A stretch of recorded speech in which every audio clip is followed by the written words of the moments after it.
picked to get its first win of the year, welcoming Clarksville. Number 5, Marlton, is a road favorite at Pea Ridge, and Hootens.com is favoring Alma at home over Bologna. All right, Barry, our game of the week in Class 5A, that Valley View and Wynn tilt. Can you tell us more? Wynn has won 7 of the past 10 times these teams have played. Valley View, though, undefeated this season, shut down Harding Academy last week. And offensively, the Blazers are rolling. Senior quarterback Drew Gartman, he's a converted receiver, but didn't look like it last week. Had 441 all-purpose yards and 5 touchdowns. Meanwhile, Wynn escaped Greene County Tech last week by 7 points, and the Yellow Jackets forced 3 turnovers in that game. Camden Fairview at Magnolia, these are longtime rivals. Fairview has won 16 of the past 24 in the series. David, you mentioned Harding Academy tumbling 5 spots in the rankings this week, playing at Batesville, trying to start a new win streak. Last week, Harding Academy's 29-game conference win streak was broken by Valley View. All right, we're a little past the halfway point on this America's Car-Mart Football Report. We check out Class 4A in a moment. I'm David Wallace for America's Car-Mart. Who's feeling the football spirit? America's Car-Mart proudly sponsors Arkansas high school football. Like our hardworking football players, the team at Car-Mart works hard to keep you on the road. Car-Mart knows that buying a vehicle is a big decision. That's why they take selling you a vehicle very seriously. When you shop at Car-Mart, they're there for you through the good times and the bad times until you drive away with a title to your vehicle. Save time at the dealership and start your car buying journey online at car-mart.com. America's Car-Mart, keeping you on the road. Going to college may not look the same as it has before, but you have the power to move forward. There are over 1,000 hands-on or online programs in Arkansas designed to put you to work, and they qualify for state scholarships and grants. Healthcare, education, computer technology, industry technology, and more. Take your next step forward. Visit explorearcareers.com with instructions. Why do tacos get their own day of the week? Is it because Mondays are so rough, we need a Tuesday filled with beefy tortillas shared with good friends? If so, why don't we have Wellington Wednesdays, Stroganoff Saturdays, and heck, Meatball Mondays? Then, Mondays would just be another reason to enjoy our favorite beef with our favorite people. Together, we bring more. Beef. It's what's for dinner. Funded by beef farmers and ranchers. Courtesy of Beef. It's what'sfordinner.com. Hungry on your way to the game? Satisfy that craving at Colton's. Throw those peanut shells in a bucket, grab a hot roll and butter. Then enjoy one of our hand-cut steaks or any of our mouth-watering entrees in a relaxed, casual dining atmosphere. With 14 convenient locations across the state, you're sure to find a Colton's near your Friday night football destination. Not all college ends with a bachelor's degree. There are shorter-term programs that help students get to work in a profession they love. Best of all, Arkansas needs qualified workers in these high-demand fields: healthcare, industry manufacturing, and information technology. There are scholarships such as Arkansas Workforce Challenge and Our Future that will help pay for classes. Go beyond your field of study and get a world-class education and leadership. As an Army officer, you'll work side by side with peers who support your growth, and you'll become a role model, mentor, and decision maker in any environment, at any scale. It's a challenging path, but along the way you'll sharpen your skills and show yourself and those around you exactly what you're capable of. Decide to lead at goarmy.com/officer.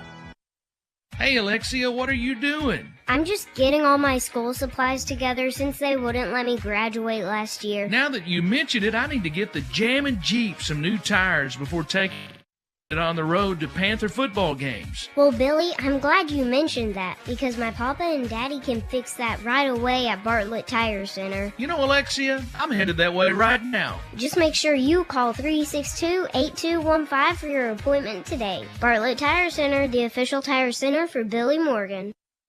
The team at Heartland Ford lives for Friday nights and Panther football. That's why Heartland Ford is proud to present the player of the game. Whether it's throwing it deep, running the ball, or coming up with the big defensive play, each game, a player gives his best out on the field. At Heartland Ford, They give you their best day in and day out with excellent products, outstanding service, and a dedicated team. Visit their website, heartlandford.com, or stop by the dealership located next to Pizza Hut in Heber Springs. Welcome back into the America's Car Mart studios. We're talking high school football as we do every week, and we're giving you the picks for Week 6. Let's move on now to Class 4A, where the top 10 on Hootens.com remain the same, led by the Elkins Elks, averaging more than 50 points a game. Number 2, Arkadelphia, playing great defense this year. Number 3 is Warren. 5-0 Mills is number 4. The Comets have given up only 6 points in 5 games. Prairie Grove is 5th, the number 6 Malvern, and number 7 Gravett, both 5-0. DeWitt at 3-2 is number 8. Number 9 Highland and number 10 Southside are 3-4A rivals, both undefeated, and they round out the top 10. Hootens.com got 23 of 24 picks correct a week ago. Here we are in Class 4A, starting with the 1-4A, where number 1 Elkins travels to Lincoln. Hootens.com favors the Elks to go to 6-0. 5th-ranked Prairie Grove plays at home and is favored over Berryville. Hootens.com is going with 7th-ranked Gravett to go to 6-0. Gravett favored over Huntsville at home. Gentry a home favorite over Green Forest. To the 2-4A, number 4 Mills welcoming Forest City. This, by the way, is Mills' first home game of the season, if you can believe it, and the Comets are favored here. CAC is a road favorite at Scott Field, playing Hall Steam. Heber Springs is a road pick at Bald Knob.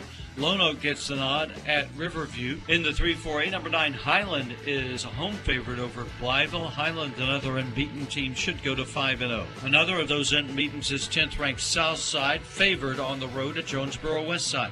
Pocahontas is a road favorite at Cave City. Hootens.com likes Gosnell, which is entertaining Truman this week. Now to the 4-4A, where Clinton at home is favored over Dardanelle. Mena, another 5-0 team, is picked to win at Ozark. Hootens.com is favoring Pottsville at Waldron and Lamar at home over Dover. In the 7-4A, Arkadelphia takes its number 2 ranking to Fountain Lake, but the Badgers are favored on the road. Nashville at home is the pick over Bauxite. Hootens.com is going with number 6 Malvern over Ashdown, that game at Malvern.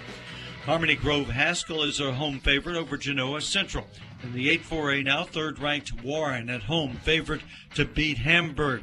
Number 8 DeWitt is the home favorite over Stuttgart. Hootens.com picking Monticello over Star City, that game on the Billies' home field. And Helena is a road pick at Crossing. Okay, Barry, those are your 4A games. The big one, David, is Dardanelle at Clinton. This may be for a conference championship. These teams have played 10 times over the past 24 years. Dardanelle's won 6 of those. Last week, Clinton beat Pottsville by only 4 points and nearly 300 yards rushing. But Dardanelle's putting up a lot of yards and a lot of points themselves. Creed Vega, the junior quarterback, some staggering statistics. Almost 1,400 yards and 20 touchdowns in 5 games. But Clinton's running attack is why we think the Yellow Jackets will win the ball game. Highland hosting Blytheville could be dangerous for Highland because the Rebels have never beaten Blytheville. Southside at Jonesboro Westside. Southside has allowed just 7 points in 2 conference games, and last week the Southerners held Cave City to negative yardage. I'm David Wallace for America's Car Mart. You know, America's Car Mart is your number 1 fan when it comes to Arkansas high school football. And when you drive away in a quality used vehicle from Car-Mart, they're cheering for you all the way to the end zone. From purchase to payoff, Car-Mart is there for you. They'll work with you and your situation to find a payment plan that fits your budget. So go see for yourself why Car-Mart is different from all the rest. Stay connected by following Car-Mart on Facebook, Instagram, X, YouTube, and online at car-mart.com. America's Car-Mart, keeping you on the road. Not all college ends with a bachelor's degree. There are shorter-term programs that help students get to work in a profession they love. Best of all, Arkansas needs qualified workers in these high-demand fields: healthcare, industry manufacturing, and information technology. There are scholarships such as Arkansas Workforce Challenge and Our Future that will help pay for classes. Go beyond your field of study and get a world-class education in leadership. As an Army officer, you'll work side by side with peers who support your growth, and you'll become a role model, mentor, and decision maker. in any environment, at any scale. It's a challenging path, but along the way you'll sharpen your skills and show yourself and those around you exactly what you're capable of. Decide to lead at goarmy.com/officer. Don't let those pesky fender benders throw you off course. Cowboys got you covered with our top-notch collision center. Conveniently located at 660 Heber Springs Road, Cowboy Collision is a full-service body shop offering paint, dent repair, and collision repair for your vehicle. Need a loaner while we work our magic? No problem. We'll keep you rolling while we get your ride back on the trail. For a free estimate, stop by Cowboy Collision or call 501-362-0219. See you at Cowboy. Hey, this is Wade from F.L. Davis. Think of F.L. Davis Ace Home Center when you have a project you need to complete. F.L. Davis has been Cleburne County's local hardware store since 1960. The staff at F.L.'s can get you the right supplies you need for any size project you have planned. F.L.'s also offers a variety of home furnishings and gifts. Shop F.L. Davis for lumber, electrical, plumbing, home goods, and so much more. Make your local F.L. Davis Ace your first stop shop for all your home and building needs. Located in Greer Ferry, Heber Springs, and Sherwood. We're headed to the fourth quarter of this America's Car-Mart football report. Let's check out Class 3A now on the Hootens.com rankings for Week 6. And number 1 again, Prescott at 5-0. Boonville, another 5-0 team, is number 2. Fordyce is also unbeaten and up 3 spots to number 3. Rivercrest stays at 4 after a narrow victory at Newport. The Greyhounds slide 2 spots to number 5 after that Rivercrest loss.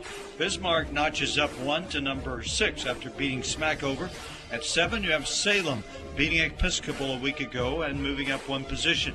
Mansfield jumps 5 spots and back into the top 10 after beating Charleston. The Tigers of Charleston slipping to number 9. Rising at number 10. Last week, 88% were picked correctly in 3A. Let's look at this week's picks. In the 1-3A, number 2, Boonville is 5-0 and should make that 6-0 traveling to Greenland. Hootens.com likes number 9, Charleston, to bounce back from that loss at home against Hackett. 8th-ranked Mansfield is a home favorite over Lavaca, and Hootens.com picks West Fork at home over Cedarville. In the 2-3A now, where 7th-ranked Salem is a road favorite at Atkins. Mayflower, 5-0, the home favorite to beat Melbourne. Yellville Summit, another home favorite over Mountain View, but Hootens.com likes Quitman on the road at Episcopal. In the 3-3A, Walnut Ridge is favored at home over Piggott. Hootens.com going with 4th-ranked and unbeaten Rivercrest to beat Hoxie, that game in Wilson. 5th-ranked Newport, a road favorite at Osceola. Manila has not won a game this year, but should this week, playing at Harrisburg. In the 4-3A now, Glen Rose is the pick at home against Jesseville. Hootens.com favoring the Perryville Mustangs. Playing at Paris, Magnet Cove, a home favorite over Two Rivers. Hootens.com picks Cutter Morning Star at home over Danville. Number 1, Prescott in the 7-3A goes to Harmony Grove. Should be a good game as the Curly Wolves get pressed, but ultimately win the game according to the Hootens.com pick. Number 6, Bismarck, another unbeaten team, should go to 6-0, favorite over Falk. Centerpoint is a home favorite over Smackover, and Hootens.com is picking Parker's Chapel at Horatio. In the 8-3A now, 3rd-ranked Fordyce is unbeaten and favored at Palestine Wheatley. Barton is the pick at Dumas, and Lake Village is the favorite at Drew Central. All right, Barry, which game stands out? And David, in that conference is our game of the week. It's Rising at McGee. Rising continuing a strong run this season, beat Dumas last week. McGee just beat Lake Village 40-0. In fact, the McGee Owls haven't given up a single point in conference play this year. That's why Hootens.com picks McGee. Newport and Osceola is intriguing because we got to see if Newport can bounce back after losing to Rivercrest last week and if Osceola is too high after beating Walnut Ridge a week ago. Now to Class 2A, where the top 5 remain the same on Hootens.com. The Carlisle Bison head things up at number 1. Conway Christian, another 5-0 team along with Carlisle, is ranked at number 2. Junction City is 3rd. Then you have Marktree at 4, Des Arc at 5. Bigelow moves up 1 spot to number 6. Poen is up 2 after beating Hampton, and the Indians are now ranked 7th. Mineral Springs is 8th. East Poinsett County up 2 positions to number 9. McCrory down 4 after losing to East Poinsett County. The Jaguars are now 10th. Let's get into the picks now in the 1AA. Number 2, Christian, 5-0 on the year, favored at Johnson County Westside. Hootens.com likes 6th-ranked Bigelow playing at Mountain Pine. Hector is a home favorite over Mountainburg, and Mount Ida is the pick at home over Magazine. In the 2AA, Mark Tree going to Desart. Good game here. Hootens.com favors the Indians of Mark Tree. East Poinsett County, the 9th-ranked team this week, is picked at home over Cross County. And Earl is a road favorite at Mariana. Number 10, McCrory in the 2-2A is welcoming Izard County, and the reserve should get in the game for the Jaguars. They're picked in a blowout. In the 3AA now, number 3, Junction City at home is favored over Gurdon. Hootens.com likes 8th-ranked Mineral Springs at Foreman. Derricks is a home favorite over Murfreesboro. Lafayette County is the pick at Spring Hill. Now to the 4AA. Number 1, Carlisle at home playing Hampton is the favorite. England is a home pick over Baptist Prep. Hootens.com likes Hazen over 7th-ranked Powen. That game at Hazen. And Bearden, another home favorite, playing Clarendon. Barry, tell us about the Hootens.com Game of the Week in Class AA. But, David, that Game of the Week is a good one. It's Mark Tree at Desart. A year ago, this one was a shootout. Desart won 66-64. Going to be another high-scoring affair this time around.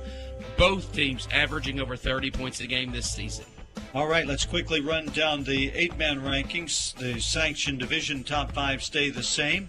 At number 1, you have Strong, followed by Cedar Ridge. Rector is 3rd, Brinkley 4th, and Midland, an unbeaten team, ranked 5th. The top 2 unsanctioned teams are Corning and Marshall in that order. Let's look at the picks for 8-man in Week 6. Corning is a road favorite at Dermott. Hootens.com picking Rector at home over Guy Perkins. Woodlawn over Hermitage, that game at Woodlawn. Subiaco Academy is a home favorite over Lee Academy. Hootens.com likes Rosebud at Marshall and Strong at home over Marvel. I'm David Wallace for America's Car Mart. Who's feeling the football spirit? America's Car Mart proudly sponsors Arkansas high school football. Like our hardworking football players, the team at Car Mart works hard to keep you on the road. Car Mart knows that buying a vehicle is a big decision. That's why they take selling you a vehicle very seriously. When you shop at Car Mart, they're there for you. Through the good times and the bad times until you drive away with a title to your vehicle. Save time at the dealership and start your car buying journey online at car-mart.com. America's Car Mart, keeping you on the road. Going to college may not look the same as it has before, but you have the power to move forward. There are over 1,000 hands-on or online programs in Arkansas designed to put you to work, and they qualify for state scholarships and grants. Healthcare, education, computer technology, industry technology, and more. Take your next step forward. Visit explorearcareers.com with instructions. Why do tacos get their own day of the week? Is it because Mondays are so rough, we need a Tuesday filled with beefy tortillas shared with good friends? If so, why don't we have Wellington Wednesdays, Stroganoff Saturdays, and heck, Meatball Mondays? Then, Mondays would just be another reason to enjoy our favorite beef with our favorite people. Together, we bring more. Beef. It's what's for dinner. Funded by beef farmers and ranchers. Courtesy of Beef. It's what'sfordinner.com. Hungry on your way to the game? Satisfy that craving at Colton's. Throw those peanut shells in a bucket, grab a hot roll and butter. Then enjoy one of our hand-cut steaks or any of our mouth-watering entrees in a relaxed, casual dining atmosphere. With 14 convenient locations across the state, you're sure to find a Colton's near your Friday night football destination.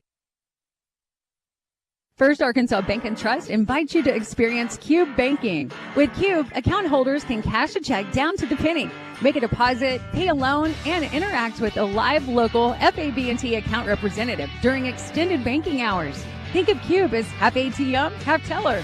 Complete banking. The Cube hours are Monday through Friday, 6 a.m. to 8 p.m. and Saturday, 9 a.m. to 2 p.m. Visit any First Arkansas Bank and Trust branch to bank outside the box with Cube. Member FDIC. With hundreds of vehicles in stock across 6 brands, your next ride is waiting for you at Red River Auto Group. We know that the road ahead is important. Whether it's your daily drive or your next big adventure, the right vehicle makes all the difference. From the reliability of a Toyota to the strength of a Ram truck, we offer vehicles built to last with options for every lifestyle. State-of-the-art technology, unbeatable performance, and the comfort you deserve. It's all waiting for you at Red River. Visit us online at redriverauto.com. And that'll do it for another America's Car Mart Football Report. Glad you joined us, and I hope you enjoy your team's game this week. Right now on Hootens.com, you can catch a video feature on the First Community Bank Scholar Athlete of the Week and his Jonesboro defensive end Tyler Craig. Remember to check back with Hootens.com on game night for the always updated high school scoreboard powered by First Security. Back with you again right here next week for another America's Car Mart Football Report. For Barry Grooms, I'm David Wallace. We'll see you at the stadium. Heber Springs is home. Home for Panthers football and home to us, the agents of Cry Like Brock Real Estate. When you're ready to buy your home, turn to an experienced local agent to be your guide. We handle real estate transactions every day, and we can help you navigate the home buying process with confidence. Cry Like Brock Real Estate. Find your perfect home at brockre.com. Hi, this is Spence at Reed Hutchins Pharmacy in downtown Heber Springs. Do you or a loved one need help managing medications? We have a safe and convenient medication packaging solution that can help. Our compliance packaging eliminates the need to create your own pill box, has detachable individual packs, and is color-coded. We also offer convenient drive-through and home or work delivery. We strive to provide comfort and safety in fulfilling your pharmacy needs. Stop by or give us a call at 501-270-8888. Hi, everybody. Welcome to Panther Talk with Caleb Carmichael, presented by First Arkansas Bank and Trust. We're on the road tonight in White County, just down the road, to play Bald Knob tonight. And let's put a period on last week. Mills, you knew that was going to be a very difficult game. Your team banged up, but I thought your team really competed hard. Had a 14-0 game at halftime, did a lot of good things. What were the positives that you took away from the game in a loss last week? Yeah, well, I thought we flew around defensively. You know, we forced them to punt 4 times, and they'd only punted 1 time all year. And so I think that in itself is something to build on. And we had chances. With 6 turnovers, you can't turn it over that many times against a good football team and have a chance to win. But our defense, they just kept giving us opportunities, and we just couldn't quite capitalize. I think their speed was evident. I feel like there were several runs that Weston broke that probably against anybody else in the conference would have been touchdowns, and their speed was just on a different level. But it was great to see that level of competition. I think once we settled in after the first couple of drives, really started to play well in some spots. I know you wanted to put points on the board, but like you said, to be able to move the football against a very talented defense with a lot of speed, that had to be a positive. It definitely was. They've only given up 6 points all year. I mean, they have the number 1 defense in the state, and there were opportunities. That first big run that Weston had down the visitor sideline, they said he stepped out of bounds. I don't know if he did or not, but I think if we score right there, and then one of the fumbles we recovered in the first half, it could have been a scoop and score that we fell on. Those 2 things happen. It's a 14-14 game at halftime, totally different ball game. So there were, like I said, a lot of things to build on, and I think our kids realize that when we watch the film. How's practice been after you watch the film and go back to work this week? It's been real focused. These kids, Bald Knob is it's an easy game to get up for. I think. I know I'm excited to go and coach in it, and our kids are really excited to play in it, and we're ready for an opportunity to go show that last week that doesn't define our football team, and we feel like we've got a lot to prove. I'll follow up with that and have you expand on why Bald Knob is such a big game, because you were a player right in the middle of when this was a huge rivalry. This is a huge rivalry. We talk about the Clinton game a lot. A lot of folks from years past, Greenbrier at one time was a very big rivalry, but in the 70s and then the 90s, and I know that this Bald Knob game means a lot to a lot of folks, not just here, but down in White County. There have been a lot of times where this game came down to who's going to win the conference title not too long ago. It did. My junior year, that game and then one game as a coach or two that I'll probably never get over, because that was our chance to win the conference, and Baldwin ended up going to the semis that year. But there were some great games between the two schools, and that's what I've told the kids. There's, just like you said, the Clinton game is the one that gets a lot of talk, and rightfully so. But this one, there's no trophy on the line, but there's a lot of deep history between the two schools, and I know their kids are going to be ready to play too. Third time that you'll play on the natural surface, played on it at Clinton, great surface at CAC. Weather shouldn't be any kind of a factor. It should be a dry field, but you practice all week on turf. Is there any kind of a mental thing that you go through when you go to a grass surface like tonight? Because, we don't know what kind of surface it's going to be. I think probably it can affect the kicking game more than anything. I know, talking with Biggs this week, he's been working on kicking off of a block all week instead of off the ground, because you can't kick off the ground when, I'm sure their grass will be tall. I would grow grass tall if I was playing a turf team. And so that it may take a little bit of adjustment in pregame and early in the game in the kicking game. But, the thing about it is they're playing on the same grass that we are, and so we got to be ready to show up and play. What can you tell us about the Bulldogs? They're struggling offensively right now, trying to find an identity. On defense, they've stopped people early. They stopped Mills one time early, and then even when they played Lone Oak last week, it was 8-0 in the first quarter. So I think they're pretty good on the defensive line. Their linebackers fly around well. We have to start fast and get the ball out on the edge. I think we have an advantage in space, and that's going to be a big key for us. How's the health of your football team as we go into this week? We're getting Elijah Jones will be back. He's had a great week of practice, moving around well, and so it'll be nice to have him back on defense. We're a little banged up on the offensive line right now. We've got a lot of broken fingers and hands and different things, so there may be some moving pieces there. But I feel like Weston, this is probably the best he's looked in practice as far as moving around, so expecting a big night from him. And the keys, what will they be for it to be a good night for the Panthers tonight? Got to start fast. We'd love to score on the opening drive and just be explosive offensively. And more importantly than that, we have to take care of the football. And then we have to, Baldwin's been in the wishbone, double wing type stuff the last couple of weeks. And when you're in that kind of offense, they can eat up a lot of clock. So we've got to have big plays on first and second down and get them into third and long situations to get them off the field. And then we've got to be explosive in the kicking game. All right, Coach, always great to be with you. On the road tonight, go get them. We'll see you after the game. All right, thanks. Go Panthers. That's all for this week's edition of Panther Talk with Caleb Carmichael, presented by First Arkansas Bank and Trust. Stay with us. We'll join Lance Hamilton from the F.L. Davis broadcast booth in 60 seconds. This is Panther Football on your hometown station, 101.9 The Lake. Does your pain stop you from living your life? Go see the great staff at IV Physical Therapy on South 7th Street in Heber Springs. They provide a variety of treatments to improve the quality of your life, including strength and balance training, pain reduction, and improving neuropathy. They also have a 24-hour gym available free to active patients or for membership to the public. Choose IV Physical Therapy for your physical and speech therapy services. IV Physical Therapy proudly supports all of the Lake area community. Hello, this is Pastor Matt Bassford at First Baptist Church. We are located 2 blocks north of the courthouse in beautiful downtown Heber Springs. We know that the Lord is for us, not against us. Because we know that, we at First Baptist Church are for you. We are for Heber Springs. We are for Heber Springs schools. We are for Cleveland County. We are for your children. We are for your family. Please join us Sunday at 9:15 for Sunday school and worship at 10:30, or Wednesday night at 5 o'clock. We are for you. Go Panthers. 1, 2, 3, 5.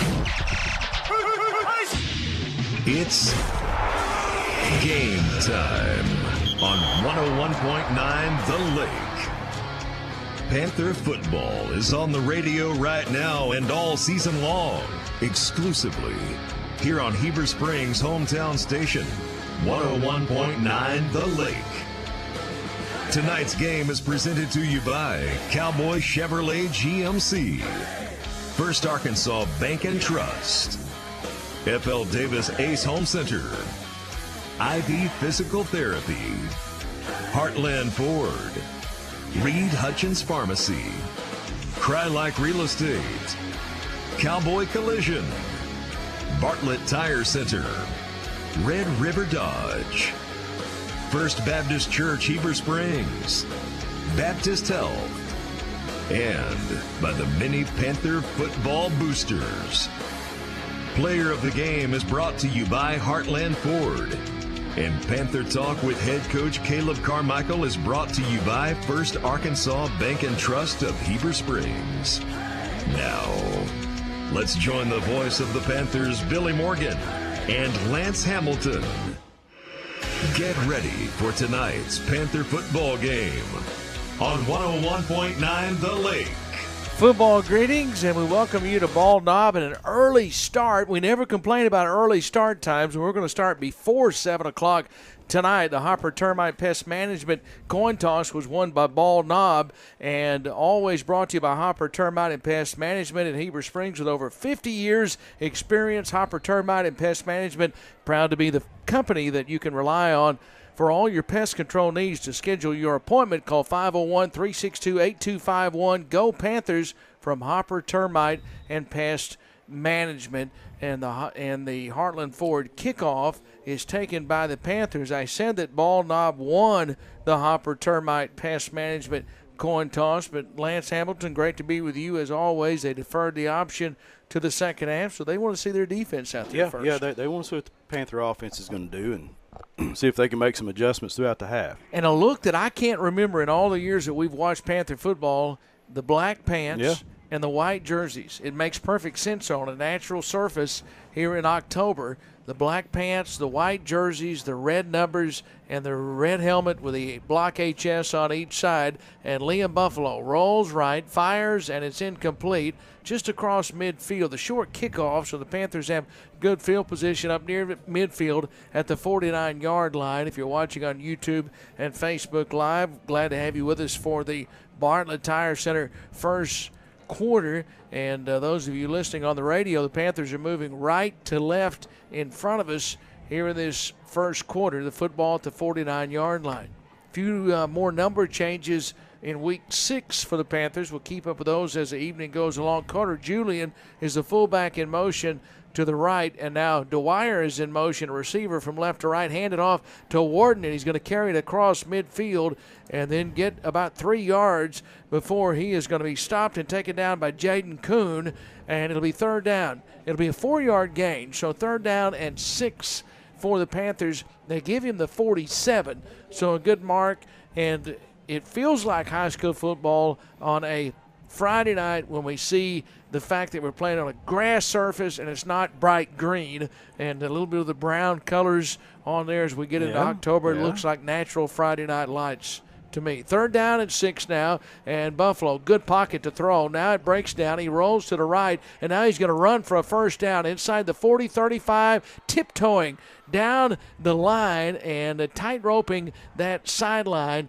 and staying inside the 35 down to the 30-yard line before he finally is ruled out of bounds. And the Panthers are going to have a first down, and it is a Cowboy Chevrolet GMC first down. And Liam Buffalo, good coverage downfield by Ball Knob. He had a good pocket to throw, but nobody was open. And then he showed that maturity that we've talked about this year, and then just took the yards that they gave him and was able to get a first down in about, 17 yards. 17 yards, yeah. So open field to the left. Buffalo from the 30 out of the gun. Takes hands off to Warden. Warden looking for running room. There's nothing there, though. He's going to lose yardage. Hit by the linebacker, Jaden Kuhn, and it's going to be a loss back to the 32-yard line. There was just nowhere to go. He was being very patient, Lance, and looking for a spot to open up, but Ball Knob won the battle there at the line of scrimmage. Yeah, they did that time, and the Weston took the ball and really didn't have anywhere to go. You know, like you said, the nose guard and the right defensive tackle were in the backfield to meet him. Panthers come to the line of scrimmage. Nash Farmer is the center, and he'll snap it to Liam Buffalo. Turns, hands it off now to Warden. Has running room this time inside the 25 to the 20, and he slung forward for a first down inside the 20 at the 18-yard line. The Panthers will move the chains. It's a 14-yard gain, and the tackle there by Bone Hickman. And the Panthers get a big Cowboy Chevrolet GMC first down there on what was second down and 12, and a good play call, and Caleb Carmichael trusting his offensive line there. Yeah, did they cross into the red zone?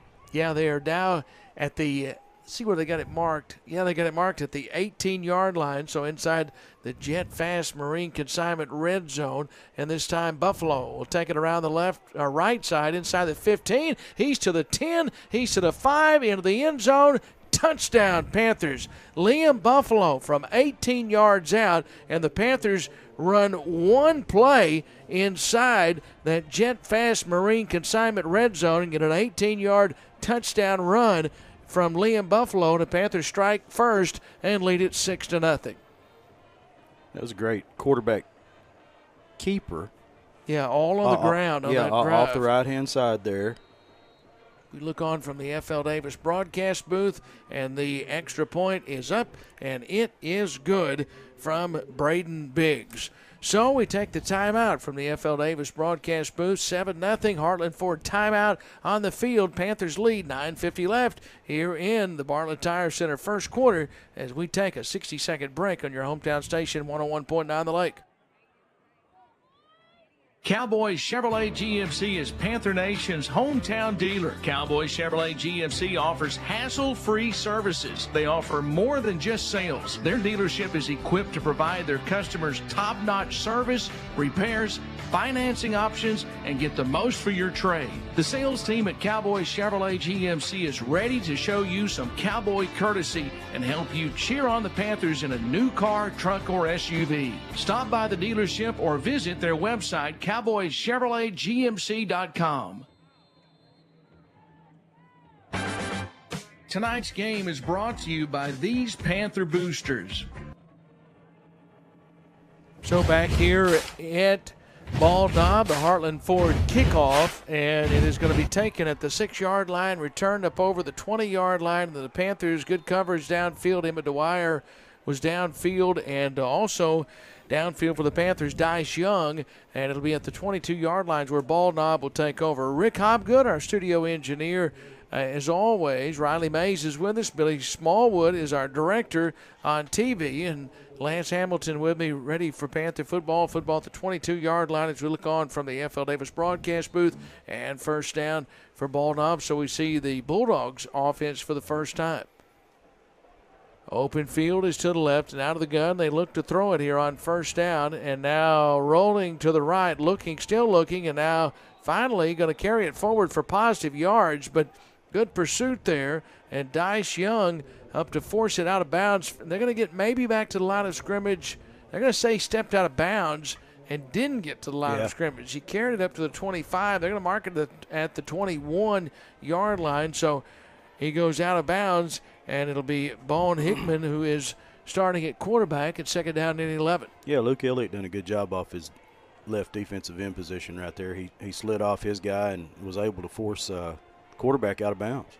Tidwell is the running back. Hickman out of the gun, and now Tidwell looking, throwing. It is intercepted. Was he in bounds? Yes, picked off and jumped the route. Emmett Dwyer right at the 23-yard line, and the Panthers get the turnover. Emmett Dwyer was laying in the weeds there and stepped in front of the pass and did a great job to get a foot in bounds and get the interception, and the Panthers get the first turnover. Yeah, it was a nice read by Emmett Dwyer, and the quarterback just made a bad decision on throwing that. He was throwing it into a receiver that was heavily covered, and Dwyer read it and broke on it and was able to pick it off and get his feet down before he ran out of bounds.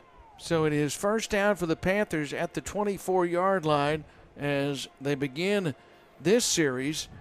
First down at the 24 on the left hash, and now Liam Buffalo takes and now hands it off. Warden inside the 20-yard line, inside the 15. He's going to be knocked down right at the 6-yard line, so one play, and the Panthers get inside the Jet Fast Marine Consignment red zone for the second time tonight, and now it's first down. Cowboys Chevrolet GMC first down and goal for the Panthers from the 6.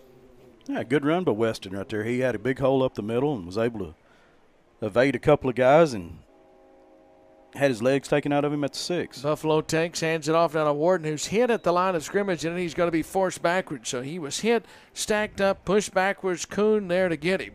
And here in the first quarter, it's Bartlett Tire Center's favorite time of the year. Help them cheer on the Panthers this year, and let Bartlett Tire be your one-stop shop for all of your general automotive maintenance needs. Get your vehicle ready for all the games you'll be attending. Go see my friends Bartlett Tire Center, the official tire center for me. First down is at the 6. Second down, I should say. Second down and goal inside the Jet Fast Marine Consignment red zone. Open field to the right. And this time Buffalo's going to read it and keep the football around the left end. And Liam Buffalo into the end zone. Touchdown, Panthers. There is a Cowboy Chevrolet GMC penalty flag that is down. But for now, it's a touchdown. Heber Springs with 8:28 left here in the first quarter of play. Brought to you by Bartlett Tire Center. But where that was thrown, the official had a hard time getting his Cowboy Chevrolet GMC penalty marker out of his pocket to throw it, but this is going to come back. I was hoping it'd be a dead ball. So it's a personal foul blindside block against the Panthers. So now it'll take them outside, well, almost outside the Jet Fast Marine Consignment red zone, and it'll be second down and goal for the Panthers as we look on from the F.L. Davis broadcast booth. We have a very comfortable F.L. Davis broadcast booth tonight. Wade Smith would be very comfortable in here tonight. Yeah, he would. Billy's not happy with me because I turned the air down a few minutes ago. I turned it back up because it is getting kind of warm in here once again. He's happy because he has I have sleeves on and I'm still cold. And now Buffalo rolls to the right. Now a counter play. Here is Warden inside the 20-yard line and down inside the 15, down to the 11 before he's going to be stopped. It's going to be a gain of about 5, and the delay there in the counter, and the Panthers will have third down and goal from the 11. It was a nice run, but Warden, he was running through a lot of traffic right there on that delay counter. Slow developing play, wasn't it? So open field to the left. And now the Panthers a tight formation, Dudek in motion, and now Buffalo design run, going to keep it inside the 10-yard line. He's down to the 5-yard line, and it's going to be fourth down and goal at the 5 for the Panthers. So the Panthers in the Jet Fast Marine Consignment red zone, and fourth down and 5. They had points taken off the board a few moments ago. They had scored a touchdown, but a Cowboy Chevrolet GMC penalty flag took the points off the board. So it's fourth and goal from the 4. Lance, you like to say fourth and 4. Fourth right? and 4. Basically. Fourth and 4. And the football in the center of the field. Liam Buffalo rolls to the right. He's going to run. He's to the 1. He's into the end zone. Touchdown, Panthers. And from 4 yards out, Liam Buffalo with a touchdown run, his second touchdown here in the Bartlett Tire Center first quarter. And the Panthers have grabbed an early 13-0 lead with 7:34 remaining in the game's first quarter.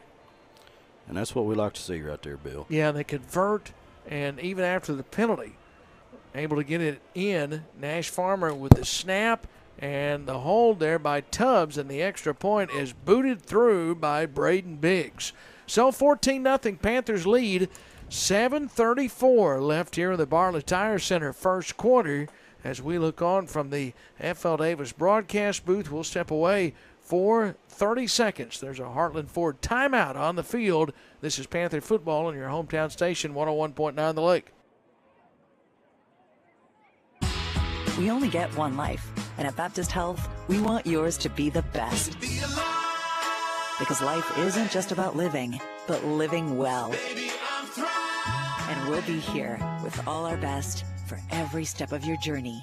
It's the best that it has been in a long time. I'm living my best life. Yeah, living my best. Baptist Health. For you, for life.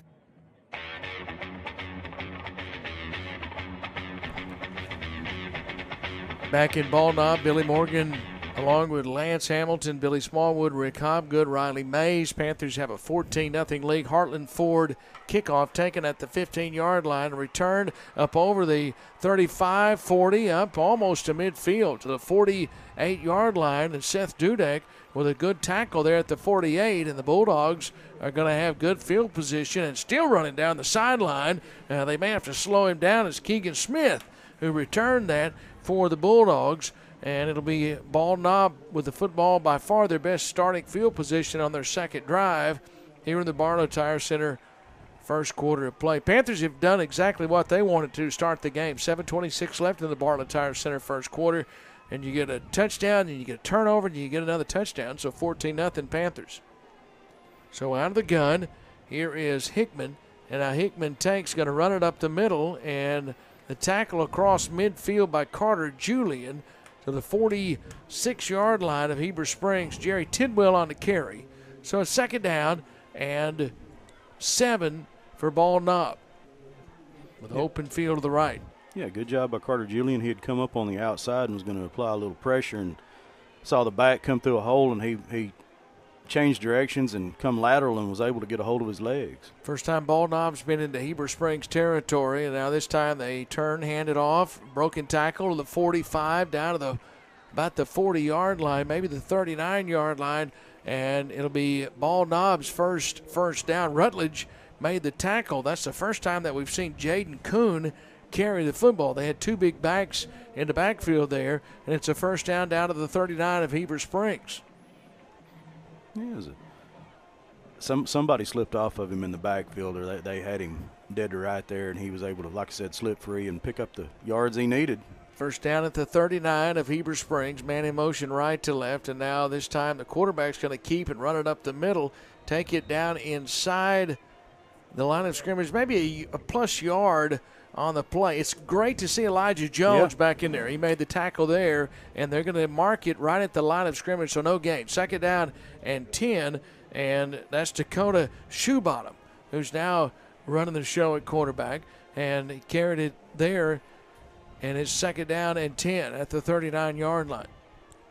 Yeah, Gage Owens come off his nose guard position, was able to put a little pressure in there. So now Shoebottom in shotgun, takes and now rolls to the left, now running, looking, nobody's open. He's going to run the football himself, and he's close to a first down, may have gotten it. Carter Julian made the tackle, and it's a first down. It's a pickup of about 11 down to the 28-yard line, and Ball Knob has their second first down on this drive. Yeah, that was a good run by the quarterback. All of his receivers were covered up, so that's a plus for the defensive backfield. And you know, when you do that, the quarterback has the advantage because he's got open field that he can run in until people realize that he's still got the football. Well, he showed good patience there. Remember, he threw the turnover through the pass that was picked off. Now there's movement on the left side. There should be a Cowboy Chevrolet GMC penalty marker down. There is. As we look on from the FL Davis broadcast booth, it's a false start penalty against Ball Knob, so it'll be first down and 15. Yeah, that's an advantage for the Panthers. Ball Knob moving left to right in front of us. I was wondering if they were going to throw the flag. The linesman on this side didn't throw it, but it came from the opposite side. Yeah, it looked like, and our numbers are not all adding up, but Kate Pace, I think, is who moved on the left side, the receiver. Now in shotgun, Shoebottom takes back to each side. Now looking, good protection. Now it breaks down. He is grabbed as he throws the football, and it's incomplete. The incompletion was forced by the pressure from Dice Young, who came in and grabbed him by his jersey as he was trying to throw the football and just couldn't get anything on it. So it's now second down at 15. That's a good play by Dice Young right there. Well, Dice Young, we have seen he and Jordan Tidwell, they can get after you when they get free. They have some good speed, and they can be in the backfield.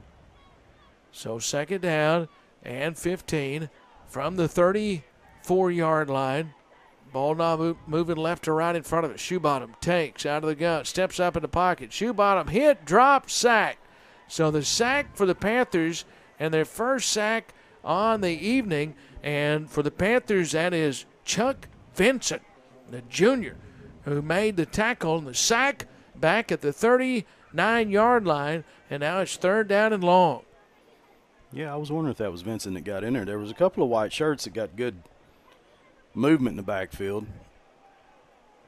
So third down and long coming up here. Here in the Bartlett Tire Center, first quarter, just 4:28 remaining, clock rolling. From the FL Davis broadcast booth. This is a much better FL Davis broadcast booth than you and me sat in for so many years on the visiting side. Absolutely. And now Shoebottom looks. Now he's going to run. He's going to roll inside the 30-yard line, and he's going to get inside the 30. He's close to a first down, but he didn't get it. But he had a very good run there. Tanner Graham was the first Panther that came up and slowed him down. And it's going to be 4th down at about 4, but he got a lot of it back. And that puts them in a spot, Lance, where they can go for it here. Absolutely. 4 yards. They feel like they can get that. Yeah, and you're down 14-0. Yeah. They're 0-5, 0-2 in conference play. You're going to go for it. It's homecoming for Bald Knob. Football is marked right at the 22. And now Shoebottom takes, turns, hands it off, and we're going to have to see. Looks like he's got enough for a first down. The run there by Jerry Tidwell, and it is a first down. And the big reason they were able to pick the first down up was the fact that scampering for 21 yards was the quarterback, Dakota Shoebottom. So now they're in the Jet Fast Marine consignment red zone right at just inside the 18-yard line. And now Shoebottom takes out of the gun. He turns, he hands it off. Now running room, and Carter Julian. Now the football came free. It's going to land in the lap of Liam Buffalo. Did they say he was down? They said yes. Mm-hmm. He was down. Carter Julian on the tackle. It's about a 3-yard pickup, and the carry there from Jaden Kuhn. Second time we've seen him carry it on this drive. It's 2nd down and 7. Well, the Bald Knob offense is able to get a hole here and there that the backs can run in. It's just going to be whether or not the linebackers can fill those holes quicker. So Shoebottom out of the gun from the 18 takes, hands it off now to the left side, and Liam Buffalo will make the tackle. Tidwell on the carry, give him a couple on the play, down inside the 15-yard line, down to about the 14, maybe the 13-yard line. It's 3rd down and 5 inside the Jet Fast Marine consignment red zone for Bald Knob. So 3rd and 5 with open field to the left. 2:02 left in the Bartlett Tire Center first quarter. Out of the gun now. Shoebottom wants to throw. Pressure after him. He rolls to the left looking. Now he's going to be hit and dropped. Sacked by Liam Buffalo with a sack, and now it's going to be 4th down. It's a loss of 3, and 4th down and 8 coming up here for Bald Knob. The Panthers brought the pressure. Kevin Youngblood, the defensive coordinator, he said, hey, let's send them, and here they came, and it forced trouble. And the secondary still had good coverage because he was looking for somebody to throw it to. He stepped away from the initial pressure, and then Liam Buffalo made the sack. Well, they're going to try a field goal. So this is going to be a 33-yard attempt from the left hash. They have to get one more player on the field. They do so. 4th down and 8. 33-yard field goal is blocked. It is blocked by Emmett Dwyer and covered up by the Panthers. Rutledge covers it up, and the special teams does its job. And what a start for Emmett Dwyer. He's picked off a pass, and now he's blocked a field goal, and the Panthers now have 1st down, and we have a Heartland Ford timeout on the field. Let's quickly take a 30-second timeout. Panthers up 14-0 in the Bartlett Tire Center first quarter on your hometown station, 101.9 The Lake.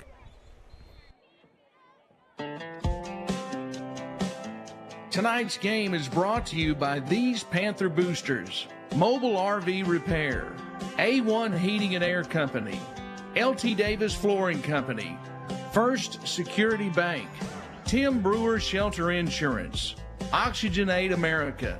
Thank you for these Panther boosters for sponsoring tonight's football game.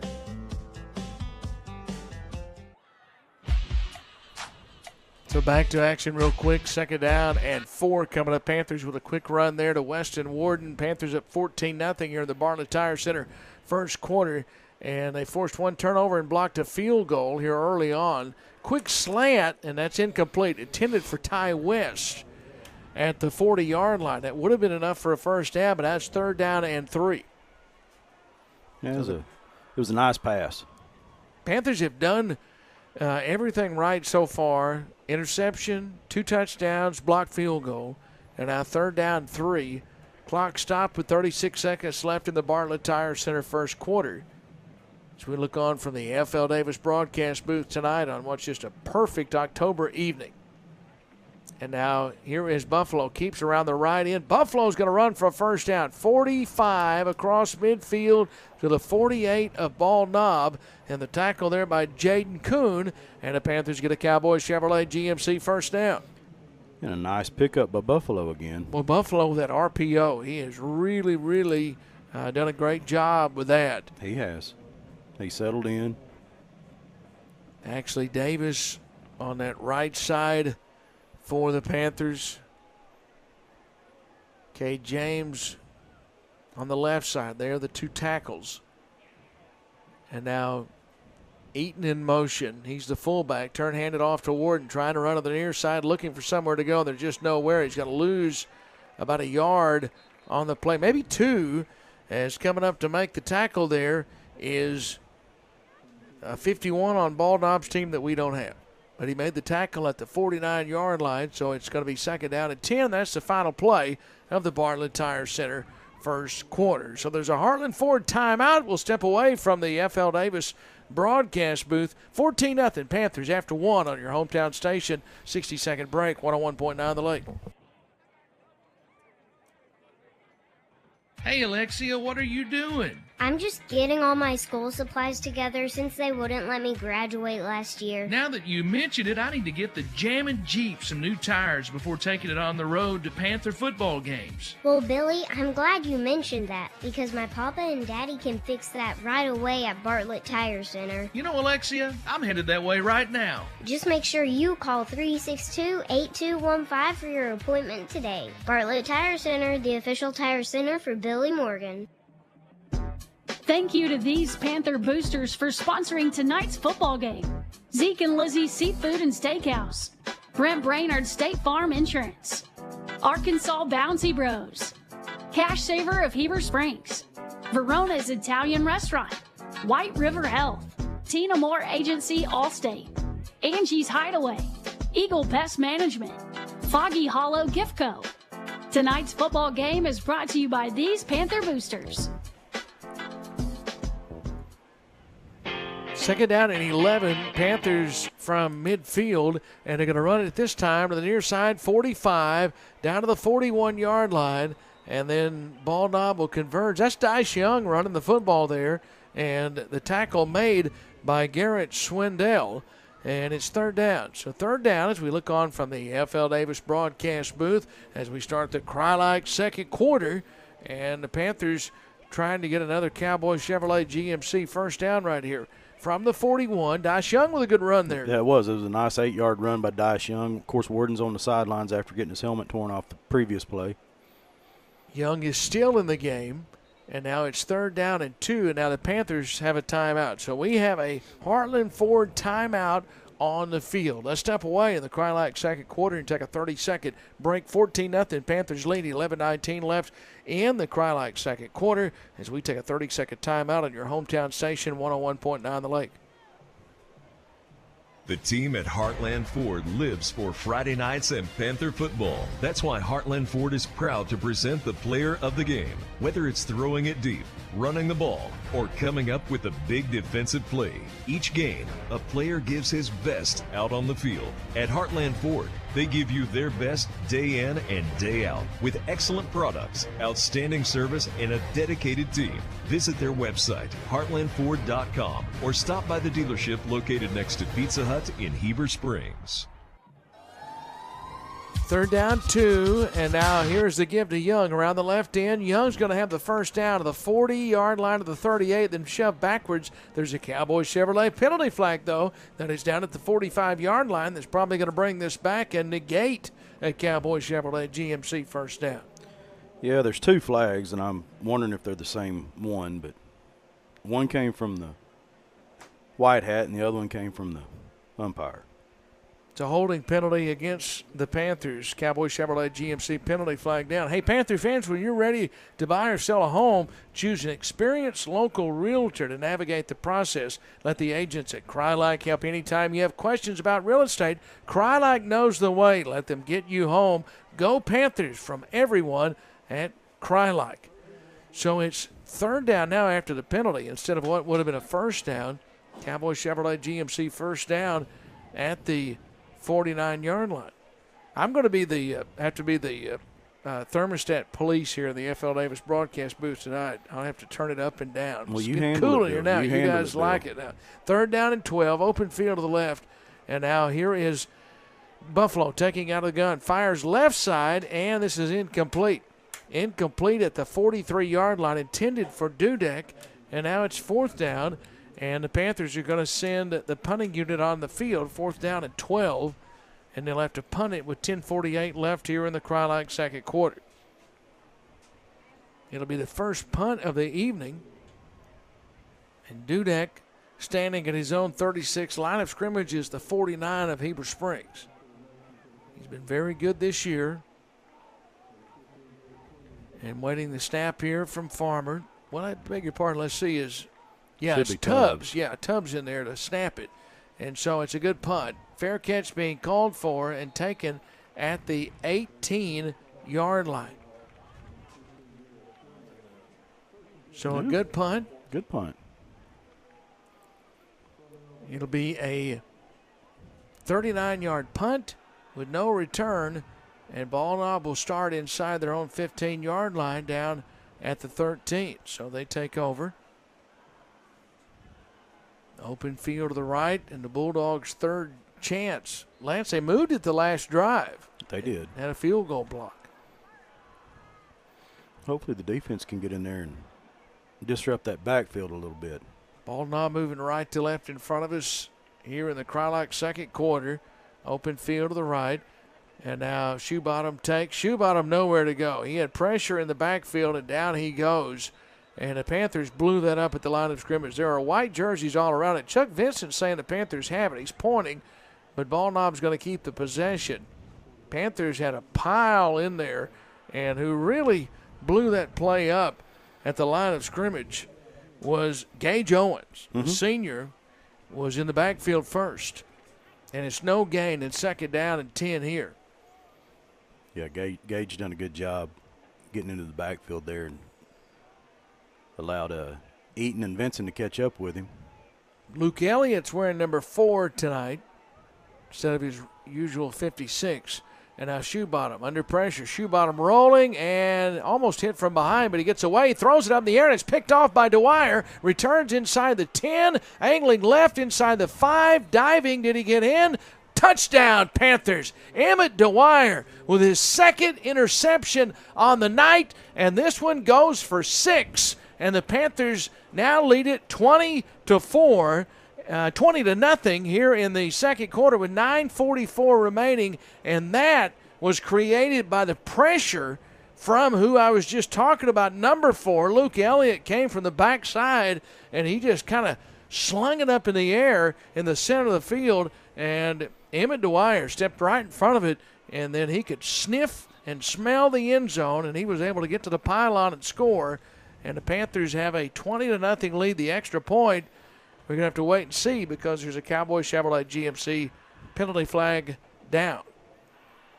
So Emmett Dwyer has blocked a field goal, and he has 2 interceptions and a touchdown. That's correct.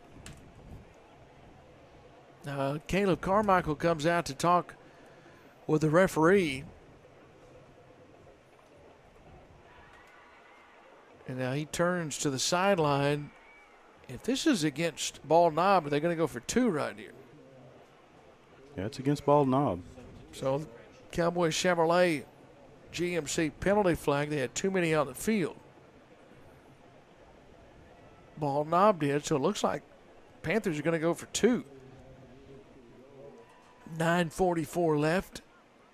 Bartlett in the Cry-Like second quarter now. As we move to the second quarter, as we look on from the FL Davis broadcast booth, and now tight formation. There are 3 backs behind Liam Buffalo, and the snap was on the turf, and Liam just had to cover it up. So the Panthers do not get the conversion. So it's 20-0 with 9:44 remaining here in the Cry-Like second quarter. So we'll take a timeout from the FL Davis broadcast booth. There is a Heartland Ford timeout on the field. Panthers have a 20-0 lead as we pause for 30 seconds on your hometown station, 101.9 The Lake. Don't let those pesky fender benders throw you off course. Cowboys got you covered with our top-notch collision center. Conveniently located at 660 Heber Springs Road, Cowboy Collision is a full-service body shop offering paint, dent repair, and collision repair for your vehicle. Need a loaner while we work our magic? No problem. We'll keep you rolling while we get your ride back on the trail. For a free estimate, stop by Cowboy Collision or call 501-362-0219. See you at Cowboy.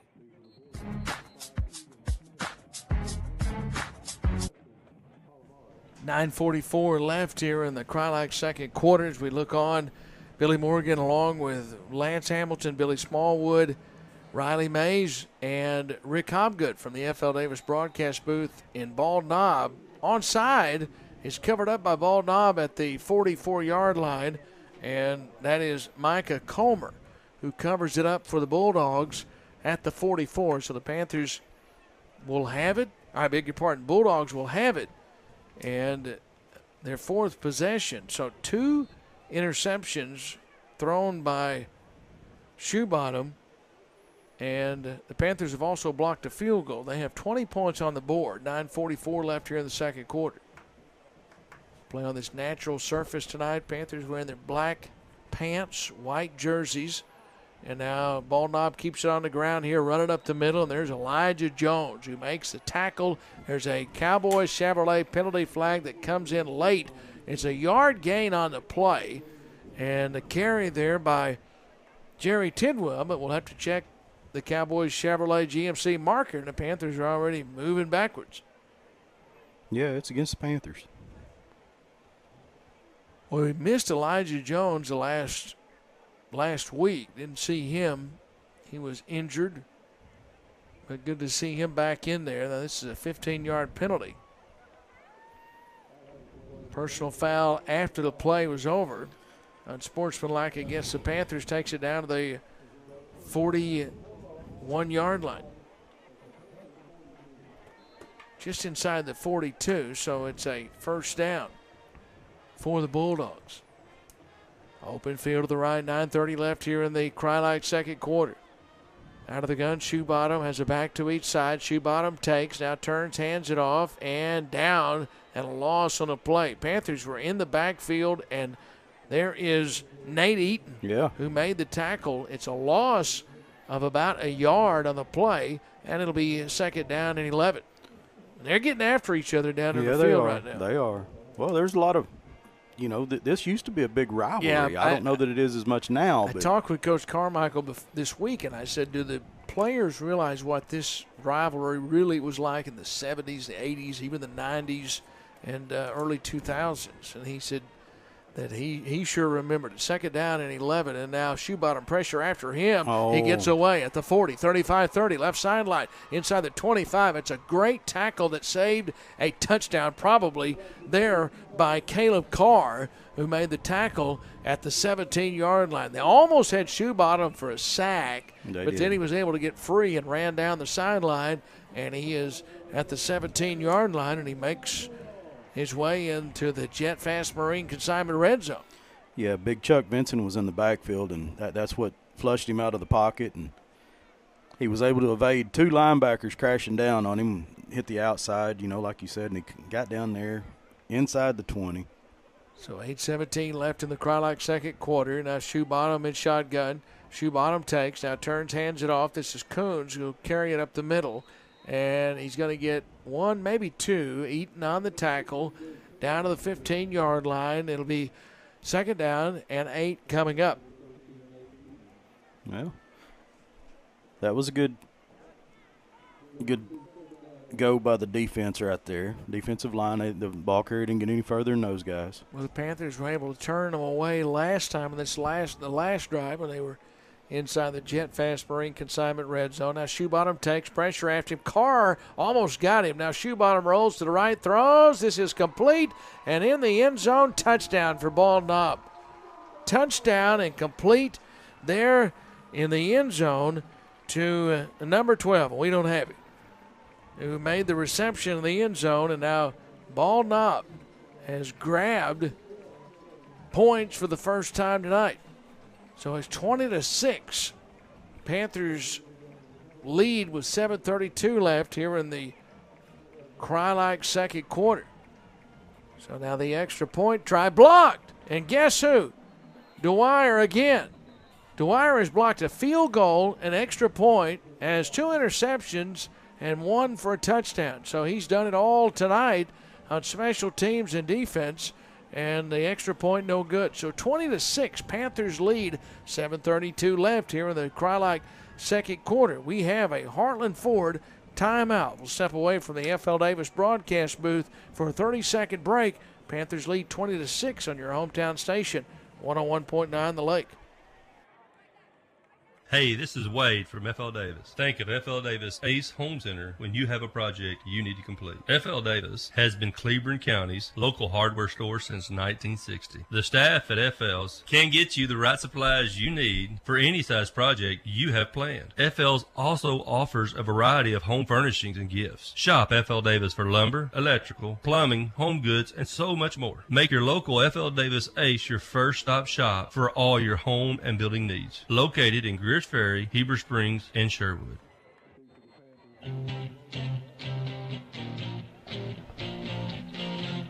Back to the FL Davis broadcast booth, and we're ready for the Heartland Ford kickoff. And it is an onside, and it is going to be taken by the Panthers at the 44-yard line after it went out of bounds. So the flag thrown, the Cowboys Chevrolet GMC penalty flag is thrown. Liam Buffalo was right there to secure it, but it went out of bounds. So Panthers will get it, or they can make them kick it again. 7:32 left, but you would have it near the 45-yard line.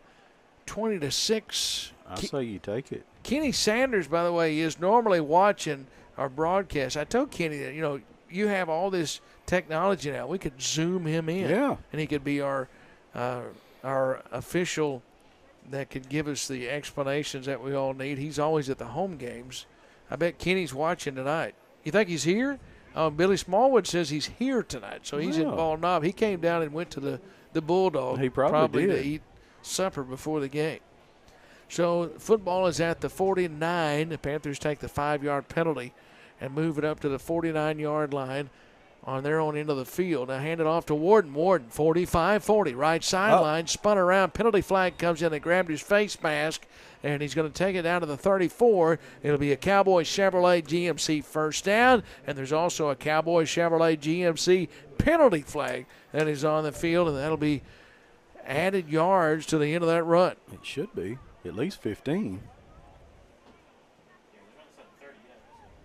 So it is a personal foul face mask against Bald Knob, and Warden with a good run. Remember, he lost his helmet on the last series. And they tried to jerk it off of him then. Yeah, and he kept it on, but take it down to the 20-yard line. It'll be first down. Panthers are right there on the knocking on the door right on the entrance of the Jet Fast Marine Consignment Red Zone. And now here's Dwyer. First carry, runs around the left end, inside the 15-yard line, turns it back inside the 10, still on his feet, inside the 9-yard line, and then thrown backwards. Did I see a Cowboy Chevrolet GMC penalty flag flying? I did. Yes, from the umpire. And it's thrown at the 20-yard line, which the umpire throws it, that's holding, and that'll come back against the Panthers. So Cowboy Chevrolet GMC penalty flag is down. And that's a shame because that was a good run by Dwyer. Yeah, it was. His first carry of the night. They'll mark it back from the 20, so it's a holding penalty, takes it back. Well, they'll mark it at the 29 until the Panthers have first down and 19. So that takes them out of the Jet Fast Marine Consignment Red Zone. Yeah. But it's just a hop, skip, and a jump for them. 7:12 left here in the Cry-like second quarter. Beautiful October evening. Julian in motion right to left. He's the fullback. And now this time give to Warden left side. Nowhere to go. 2 blue jerseys there to get him. And they knock him down. And again, that's 51. We don't have a 51, but he made the tackle. And it's a loss back outside the 20 to the 21. So now it's second down and 21. So second and 21. from the 32. 6.5 left until halftime. And now Buffalo takes, looks right, fires right, and this is complete to Rutledge. Rutledge inside the 25-yard line, and they'll mark it about the 23 and stopped there by Keegan Smith. And now it is third down. So third about 13 for the Panthers. They haven't gotten back to the JetFest Marine Consignment Red Zone yet. And they have an opportunity here, 2 plays to maybe pick up a first down. Yeah, I believe you're right on that one. 5:53 left. 2 receivers to the left, 1 to the right. Have the fullback, Julian. And Warden, now Julian in motion to the left. And now Buffalo looking. Buffalo throwing. Right sideline. This is complete in the end zone. Touchdown, Panthers. He hit Logan Rutledge and the touchdown. And the Panthers have struck. 5:35 remaining here until halftime. And now it's 26-6. Panthers lead. And a 23-yard strike from Liam Buffalo to Logan Rutledge. Rutledge was all alone back there. Yeah, so that's senior to senior. And now the Panthers have a 20-point lead once again. And the Panthers are going to go for the 2-point conversion, and they get it on the right side. And the 2-point conversion is good. And so the Panthers get 2 right there. And now extend the lead with the 2-point conversion. They ran it real quick around the right side and got it on the right side for the 2-point conversion, and now lead it 28-6 with 5:35 left here in the second quarter. Brought to you by Krylak. So we'll step away from the FL Davis broadcast booth. There's a Heartland Ford timeout on the field. Panthers up 28-6. We'll take a 30-second break on your hometown station, 101.9 The Lake. Thank you to these Panther boosters for sponsoring tonight's football game. Jitterbug Coffee House, Tracy and the guys at Farm Bureau, Cal Custom Gary Bresnan, Judy King School of Dance, Angie Collins Shelter Insurance, Los Locos Mexican Restaurant in Heber Springs, Lake Country Auto Sales, Heber Springs Eye Care, Visual Identity. Tonight's football game is brought to you by these Panther boosters.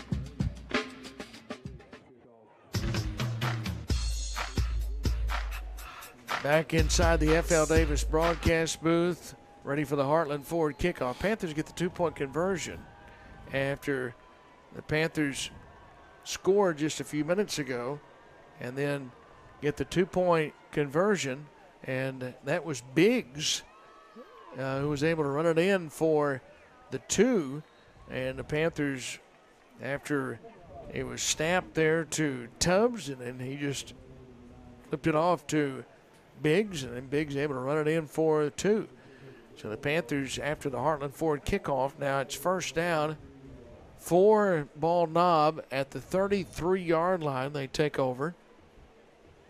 And the possession with 5:31 left until halftime. Don't forget the First Arkansas Bank and Trust halftime show coming up. Panthers with the defense out there. Now Ball Knob's going to keep it on the field, or keep it on the ground, and short gain. In fact, maybe a half yard. That's it. They run it there to Jerry Tidwell. Don't forget Steve Castleberry's with us as well tonight. Always glad to have Steve watching and keeping up with the game. Second down, and we'll call it 10 right here. Yes. Good tackle there by Newton and Jones on that previous play. Open field is to the left, and now shotgun, and they'll hand it off at the middle. That ball was almost jarred free. Panthers came in, Elliott and Julian on the tackle. The carry by Jaden Kuhn, and Luke Elliott, I tell you, he almost knocked the football free from the back. He was bobbling it for the whole yard that he got, and now it's third down and 9. Luke Elliott's pretty good player over on that left defensive end. 4:20 left. Or now he's on the right side. In the Crylike second quarter. And now Shoebottom on 3rd down and 9. Takes out of the gun. Shoebottom steps up in the pocket. Rolls to the right. Now he can run, and he will run forward.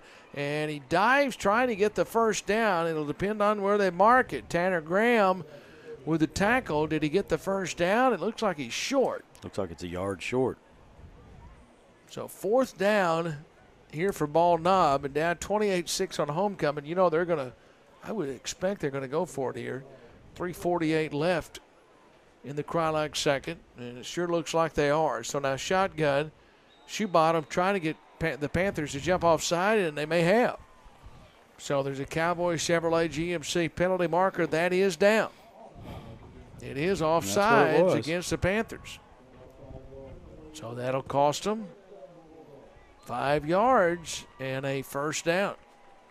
So the Bulldogs move the chains. They had their homecoming ceremonies before the game. There's a good crowd here in White County tonight. They do have a pretty good crowd here. Open field to the left. And now this time play fake. They'll fire the pass to the left side, incomplete. Covered well there. Dudak came up and made the hit. The throw was a little bit underthrown to Jaden Kuhn, but as soon as the ball hit his fingertips, Seth Dudak was right there to hit him. And so it's incomplete. Now 2nd down and 10. Yeah, Dudak was he was right there. Like you said, as soon as the ball got thrown out, there was a little skirmish in there on the interior section. One of the Ball Knob players and one of the defensive linemen from Heber were tied up a little bit. Open field to the left. And now Shoebottom takes, hands it off, nowhere to go. Panthers crashed in. Carter Julian and Elijah Jones in the backfield. Loss on the play all the way back to the 45-yard line. So now it's 3rd down and 12. Good to see Elijah Jones back tonight. Yeah, you really, when he's not in there, you miss him. You miss him big time. 3rd down and 12 for Ball Knob. Football is right at the 45-yard line. Their own 45. And now Shoebottom in shotgun. One back beside him to his right. Now he takes, he drops, he rolls to the right. Now he's looking. There's a Cowboy Chevrolet penalty flag that is down. He's rolling. He's going to be hit after he gets about 4, maybe 5. Seth Dudak, first one to get to him. And Young also in pursuit there along with Eli Buffalo. The flag coming where you'd think it's going to be holding. See what the Panthers do here. They have a decision to make because it would be 4th down at about 8 at the 49. So he picked up about 4. So now we'll have to see what the Panthers decide. 2:28 left. They're going to decline, it looks like. Holding penalty against Ball Knob declined, so now it's 4th down. It's at the just across the 48-yard line of Ball Knob, so they need to get to the 43 of Heber Springs. Are they going to send the punting unit out? It looks like That's what it looks like. Yeah. Garrett Swindell coming out. And now the Panthers, boy, they'd love to have a good return right here. They'd love to get points. They don't have anybody back unless Warden's getting back there. Here comes Warden onto the field. Now the ball is snapped as Warden's running onto the field, and Warden's going to have it hit at the 20-yard line. He almost tried to field that, but he made a great decision to think better of it because, Lance, he ran about 40 yards to get on the field and get down there, so you know he was winded, and then looked up, and here's a football, and he said, hey, let's let it roll, and the Panthers going to have it at the 18-yard line to begin this drive. 2:02 left in the Crylike second quarter as we have a Heartland Ford timeout on the field. We're going to keep it right here, and the Panthers will have the possession. And it's been a fun evening so far from the FL Davis broadcast booth because the Panthers have scored 28 first-half points, still have 2:02 left. There's a Cowboy Chevrolet GMC penalty flag that is down on the field, so we'll have to check that. It's way on the far side of the field, so everybody coming back, they may make them punt it again. Well, that's what I hope the result is. Hope it's not against. Yeah. What did they think? The Panthers had too many men on the field. I was thinking maybe they thought either that or he was. Could it be a hold? Okay. But here comes the ball knob offense. Yeah, it's too many men on the field. Was a ruling. Is that a 5-yard penalty? Yeah, it shouldn't be a first down, but it might be in a position where they'll go for it. Oh, they're going to go. They've got the quarterback back in there. So now, what was the penalty? yeah, it's a 15-yard penalty. So it was not too many men on the field, down to the 36-yard line. Was it a personal foul then? It was not what was signaled from the referee. It was not signaled a personal foul. So take it to the 36-yard line, and Ball Knob has a first down.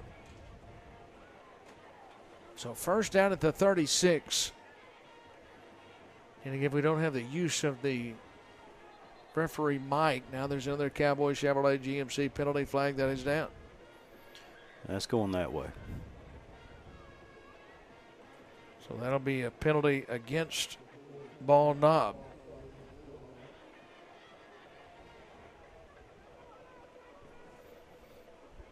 So they just keep backing them up. How about that? That's what the Panthers want right here. We'll look at scores at halftime. I think we have a guest. We're supposed to have a guest at halftime. Are you? Here on the Cowboy, or here on the at the First Arkansas Bank and Trust halftime show. First down at the 41, and now looking, pressure coming. Dice Young hit the quarterback right as he threw the football, and this is incomplete. Incomplete right in front of the Heber Springs bench. And now it's second down and 15. Good pressure was coming in from the Panthers. Big Chuck Vinson was back there running around.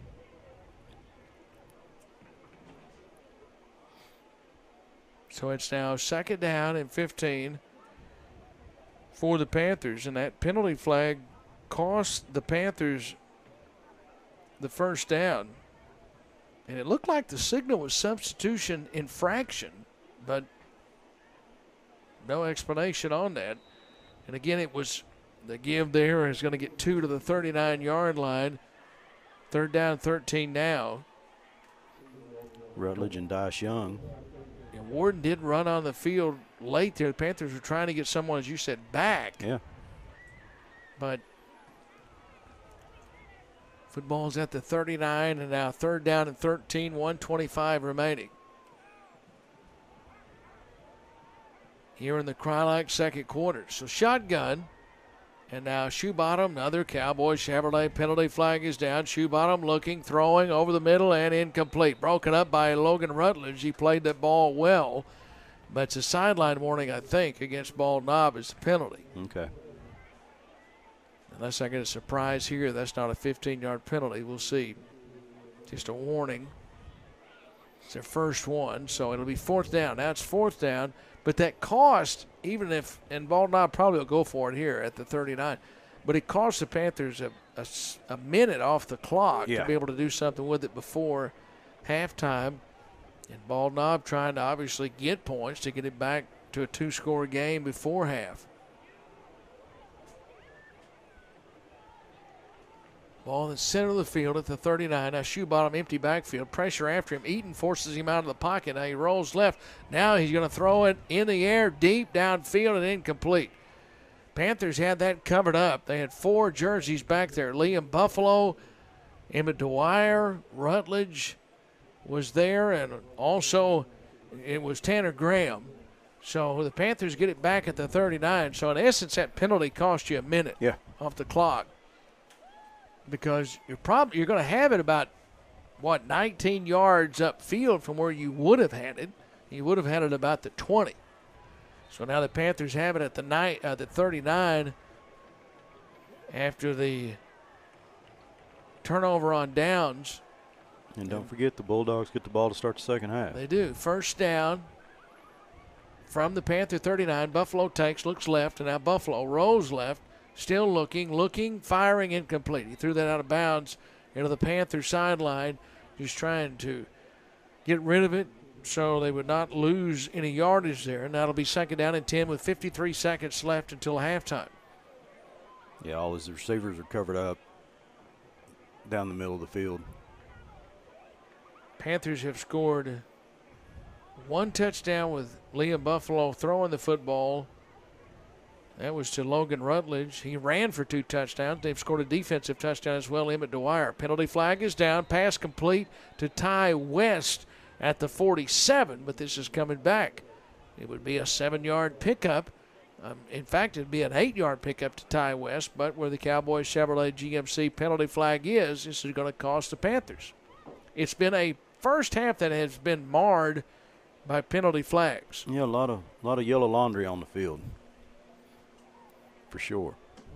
So the holding penalty against the Panthers cost them 10 yards. So now third down, and you're almost to the point now to where, I mean, obviously you'd like to score here before the half, but you think maybe take your lumps and get on into the half. You don't. The last thing in the world you want right here is a turnover that turns into points the other way. Just 39 seconds left, and they're going to do just that. Keep it on the ground right here. Warden is going to run up to the 34-yard line, tackled there. And so I think this is the smart way to end the half, is just let the clock run. You have a 28-6 lead at halftime. Obviously, you wanted to go down and get points, but it's not worth risking maybe a bad play that really gets you in a bad spot in which Ball Knob gets right back in the game, because you have a 22-point lead here at halftime. Yeah, and the Bulldogs do get the football, to start the second half. So this is probably the best thing that the Panthers could do. So they let the clock run down, and that's the way the first half is going to end from Ball Knob. It's been a good first half for the Panthers. Good first half for Liam Buffalo. He threw for a touchdown. He ran for 2. Logan Rutledge caught a touchdown pass, and Emmett Dwyer blocked an extra point, blocked a field goal, intercepted 2 passes. One was an interception for a touchdown. So the Panthers with some big plays. And Ball Knob, though, managing to stick closer as they scored a touchdown. Big points right there in the second quarter for the Bulldogs as the Cry-like second quarter ends, and it's a 28-6 lead for Heber Springs at halftime. And without the penalties, Lance, that was a fun first half to watch. Yeah, without the penalties, which there were several of. There was a lot of Cowboys Chevrolet GMC penalty flags down on the field. So we have a timeout. We'll take a break here from the FL Davis broadcast booth. We'll come back with the first Arkansas Bank and Trust halftime show. We'll look at the scoring summary coming up as we take the break. There's a Heartland Ford timeout on the field, and we step away for 4 minutes at the half. Panthers 28-6. They lead at halftime on your hometown station, 101.9 The Lake. First Arkansas Bank and Trust invites you to experience Cube Banking. With Cube, account holders can cash a check down to the penny, make a deposit, pay a loan, and interact with a live local FAB&T account representative during extended banking hours. Think of Cube as half ATM, half teller. Complete banking. The Cube hours are Monday through Friday, 6 a.m. to 8 p.m. and Saturday, 9 a.m. to 2 p.m. Visit any First Arkansas Bank and Trust branch to bank outside the box with Cube. Member FDIC. Tonight's game is brought to you by these Panther boosters: Centennial Bank of Heber Springs, The River Company, New Life Church, Allen Furniture, Mark Mansfield State Farm, Hopper Termite and Pest Management, Renew Church, Stevenson Oil Company, Access Medical Clinic of Heber Springs. Thank you for these Panther boosters for sponsoring tonight's football game. Heber Springs is home for Panthers football, and home to us, the agents of Cry Like Brock Real Estate. When you're ready to buy your home, turn to an experienced local agent to be your guide. We handle real estate transactions every day, and we can help you navigate the home buying process with confidence. Cry Like Brock Real Estate. Find your perfect home at brockre.com. Thank you to these Panther boosters for sponsoring tonight's football game. Heber Springs Discount Tobacco and Atomic Vapor, Pizza Pie Zazz, Natural State Soft Wash, Arkansas Roofing and Construction, Advanced Insurance Services, a resource center for United Healthcare. Think Idea Studio, R-Care, Remax Advantage Heber Springs.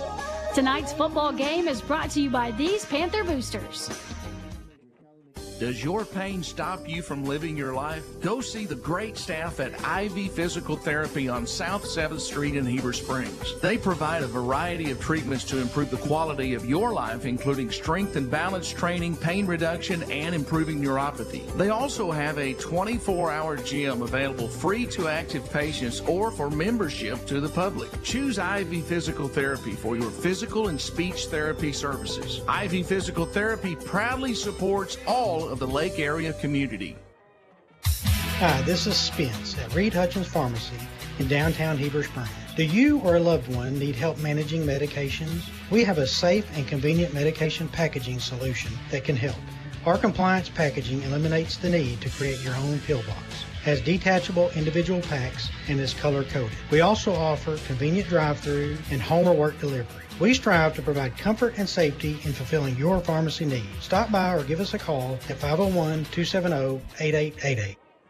With hundreds of vehicles in stock across 6 brands, your next ride is waiting for you at Red River Auto Group.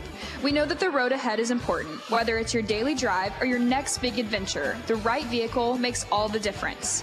From the reliability of a Toyota to the strength of a Ram truck, we offer vehicles built to last with options for every lifestyle. State-of-the-art technology, unbeatable performance, and the comfort you deserve. It's all waiting for you at Red River. Visit us online at redriverauto.com. Hello, this is Pastor Matt Bassford at First Baptist Church. We're located 2 blocks north of the courthouse in beautiful downtown Heber Springs. We know that the Lord is for us, not against us. Because we know that, we at First Baptist Church are for you. We are for Heber Springs. We are for Heber Springs schools. We are for Cleveland County. We are for your children. We are for your family. Please join us Sunday at 9:15 for Sunday school and worship at 10:30, or Wednesday night at 5 o'clock. We are for you. Go Panthers.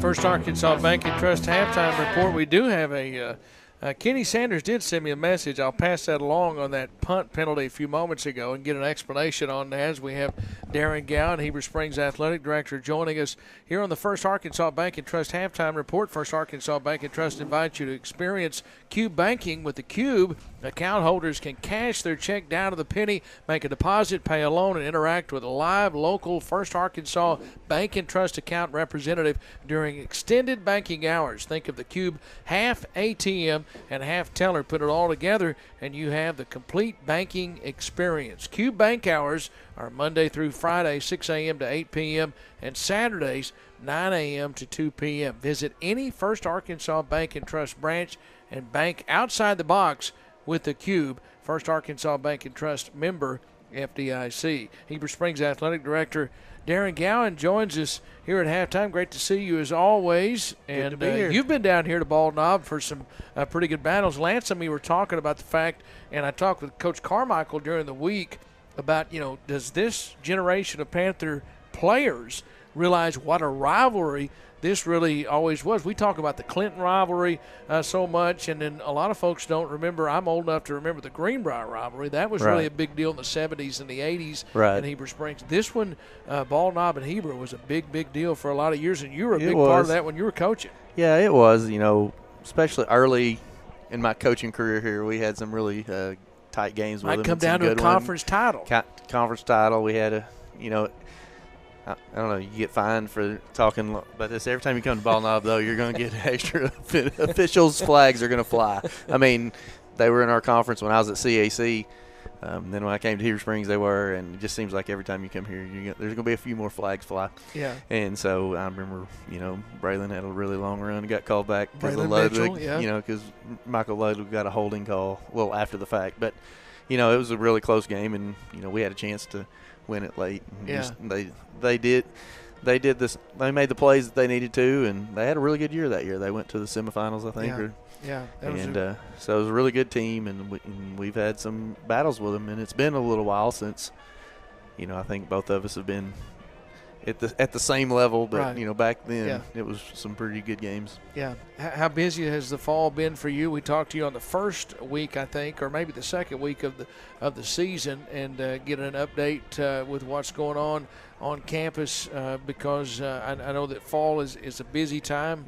It is. And then basketball is you right don't- around the corner. But you just don't really kinda think about recap it, fall. but we have lots of stuff going on in the fall. Cross country is kind of like it's about the same season as football. You play about once a week. They run about once a week, and they're done about the time that football regular season's done. So they're in the middle of their and they're having a great year just like always. And then golf started early and it's already finished. Yeah. We were pretty successful. We had our girls team won the district and then went on to state and had a good showing in state. You got better every week. And then Jude Herring for the boys qualified for state. Got He to play finished second, this week, and he played this week.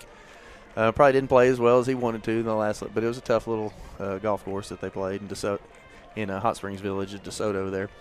And then our tennis just finished their district, and we've got a couple of girls. Our doubles team finished second, and they qualified, and they'll play Monday in the state tournament in Clarksville. So Annalise Wilson and Taylor Parker, doubles team, and so they'll be playing. And then you got volleyball that's got another, I think, week of the regular season. Just had their senior night. Just had senior night against Clinton and swept them. That was always good. Yeah. 7th grade, junior high, and high school all won, and then high school won in straight sets. And so they get another week. They get another home game, but because 3 of their seniors' dads coach football on Thursday nights, next week we have a Thursday home game, but we decided to do senior night on a Tuesday night so that the dads could be there for it. Yeah. So, but it's good, and that's so there's a lot going on, and then you got football. So, so it's a lot going on, and basketball is just right around the corner. So. Yeah, we're visiting with Heber Springs Athletic Director Darren Gowan. Lance Hamilton just stepped back in the booth. Now, you know what the most thing that he's excited about with basketball is the concession stand. So he'll be there up around the concession There you stand. go. But We do have a basketball good season concession is right stand. around the corner, and I know Coach Gay was talking about their schedule. And I know they've lined up quite a non-conference schedule for the teams.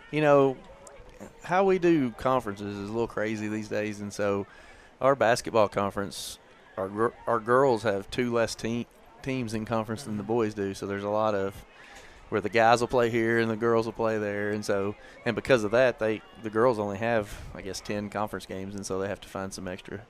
And they're going to play some pretty tough competition, and our junior high girls especially, they're going to play some really tough competition because we think that they're a really good group, and they can be able to. It'll help them mature and be ready for at the end of the season when they get to the conference tournament, and then later on in the future. So there's some pretty quality teams on our schedule. Schedule looks fun. It's fun for me as an old guy that grew up in this county to see Westside back on the schedule. And Westside, of course, where I went to school, will play in Heber. That was a big deal back for many years in the 70s and 80s. But it's just good to see the county teams play again. It and is, that's before conference starts. Yeah, back when we were playing, you always had a county tournament. Yeah. And all the county schools would play each other, and it's just the bigger school. I guess when you get in the county, sometimes one school's bigger than the other, and you don't want to go do that. And that's that's understandable. But it's good to see that because it's close. There's going to be a good gate. As an athletic director, you think about stuff like that. But it's just it's good to get. And the kids know each other pretty well, so it's always good to get to play teams that are pretty close to you. And before I let you get away, just comment on how special was it to have Adam Martin back for Fields of Faith on Wednesday night on campus? Yeah, I mean we had it, and there was a big crowd. It was awesome, and you had Adam come back and just see him how he's matured. I remember when he sat down in my office one time as an 8th grader and thinking about not playing football, and and you just have to go talk to him, and then you see where he's matured and how he's gone to college, and the decisions that he's made to and then where he is now, and just being able to go out and do what he loves, which right now is tell people about Jesus, and that's pretty cool. Yeah. And and I've always said it. I knew when he was in junior high that whatever he decided to do, he was going to be successful at, and it was just good to see him come back and talk to the kids, and because he was sitting there before, and he's able to kind of been in their shoes. He's kind of been able to speak to them in a way that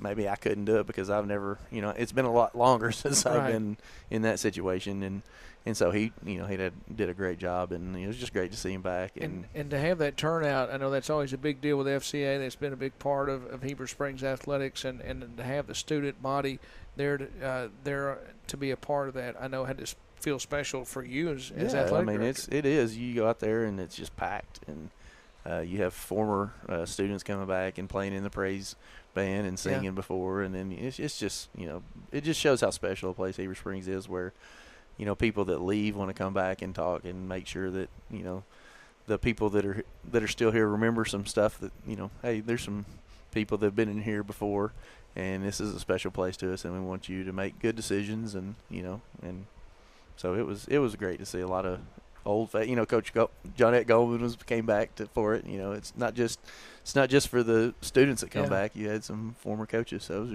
it was a really special night. All right, Coach Gowan, I know you walked a long way to get to us tonight. Thanks for your time. Always great to see you. Heber Springs Athletic Director, Coach Darren Gowan, joining us. And I know you like the score, 28-6 Panthers at halftime. Yeah, that's something we needed to get right after, just some tough games, and needed one where we can have a little bit of a breather. so hopefully we can continue this, and it's always good to see kids get out there and, execute. Probably not quite what always coaches never are satisfied, but it's good to see 28-6 at halftime. Hopefully we can come out and put a couple scores on the board, and we can get home a little early. Yeah, playing on the road is never easy. Coach Darren Gowan, Athletic Director at Heber Springs, thanks for your time. Appreciate it, Billy. Go Panthers. All right, Panthers lead here at the half. We'll take a timeout on the First Arkansas Bank and Trust halftime report. Pudge Hamilton will come back with the scoring summary from the first half in 2 minutes as the Panthers lead 28-6 at half on your hometown station, 101.9 The Lake.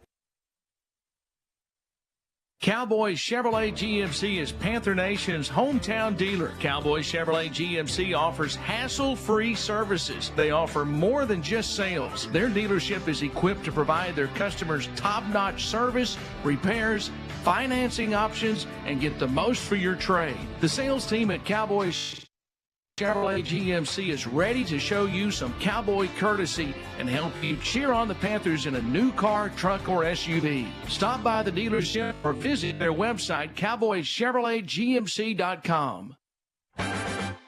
Tonight's game is brought to you by these Panther boosters.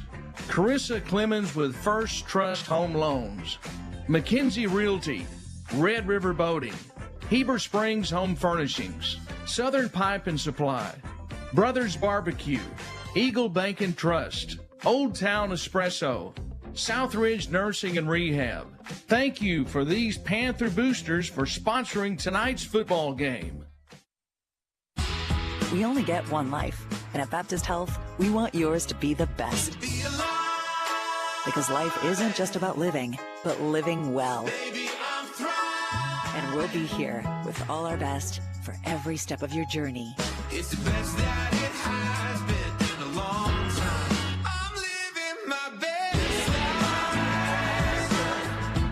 Yeah, living my best. Baptist Health. For you, for life.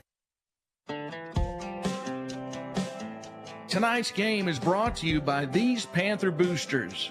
Mobile RV Repair, A1 Heating and Air Company, LT Davis Flooring Company, First Security Bank, Tim Brewer Shelter Insurance, Oxygenate America. Thank you for these Panther boosters for sponsoring tonight's football game.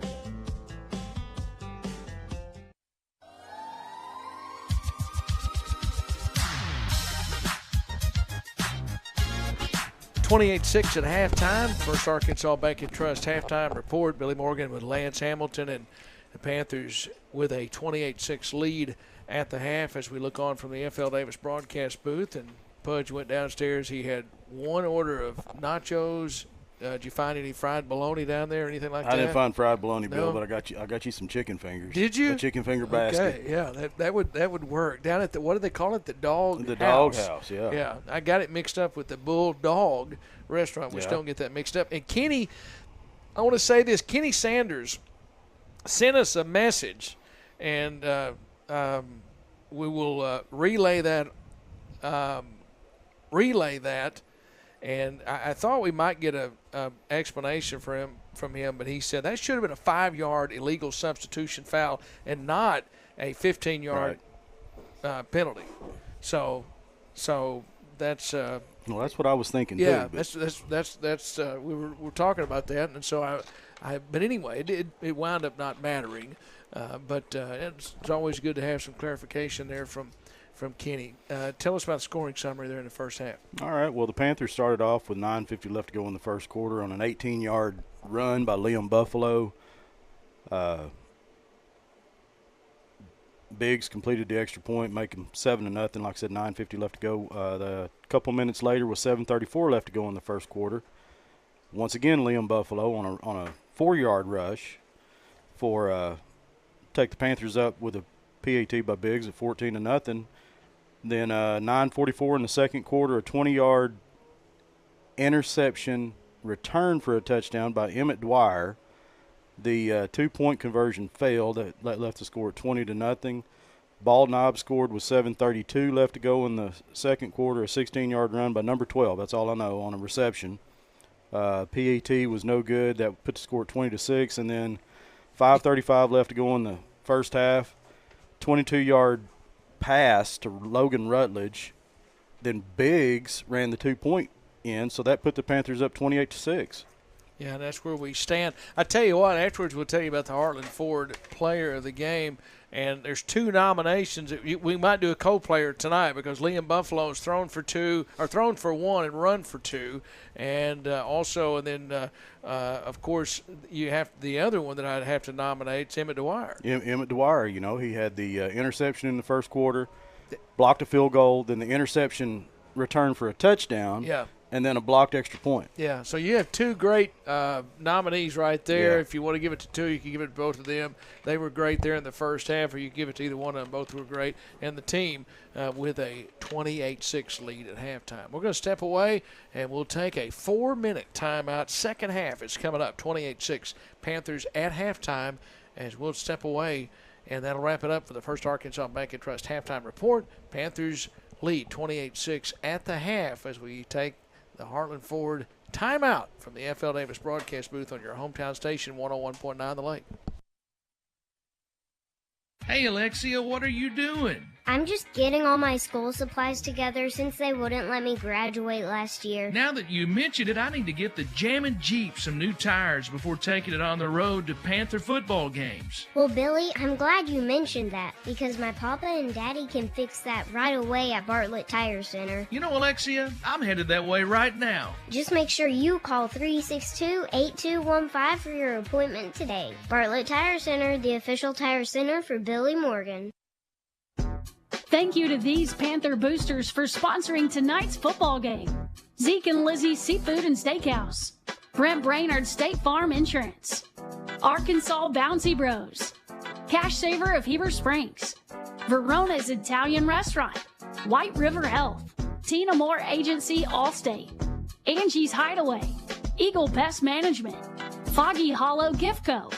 Tonight's football game is brought to you by these Panther boosters.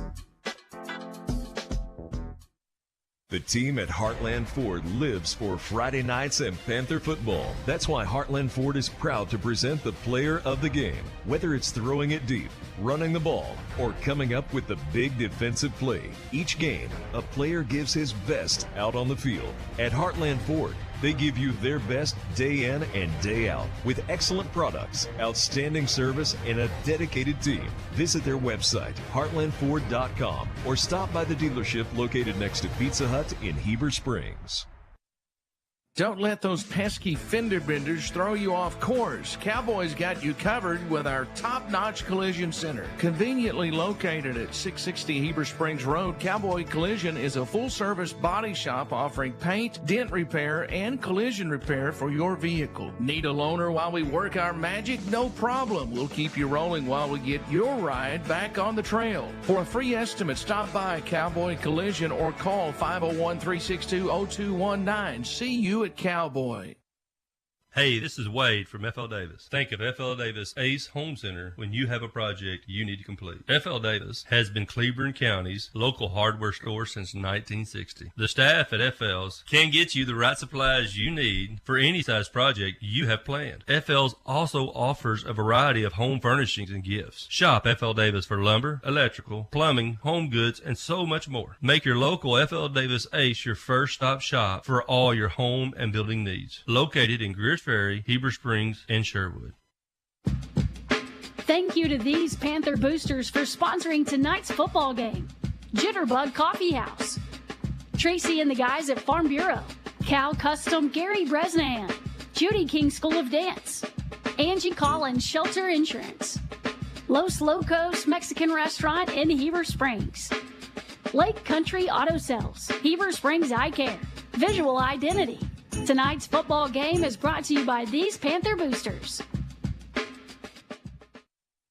First Arkansas Bank and Trust invites you to experience Cube Banking. With Cube, account holders can cash a check down to the penny, make a deposit, pay a loan, and interact with a live local FAB&T account representative during extended banking hours. Think of Cube as half ATM, half teller.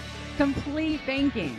The Cube hours are Monday through Friday, 6 a.m. to 8 p.m. and Saturday, 9 a.m. to 2 p.m. Visit any First Arkansas Bank and Trust branch to bank outside the box with Cube. Member FDIC. Tonight's game is brought to you by these Panther boosters: Centennial Bank of Heber Springs, The River Company, New Life Church, Allen Furniture, Mark Mansfield State Farm, Hopper Termite and Pest Management, Renew Church, Stevenson Oil Company, Access Medical Clinic of Heber Springs. Thank you for these Panther boosters for sponsoring tonight's football game.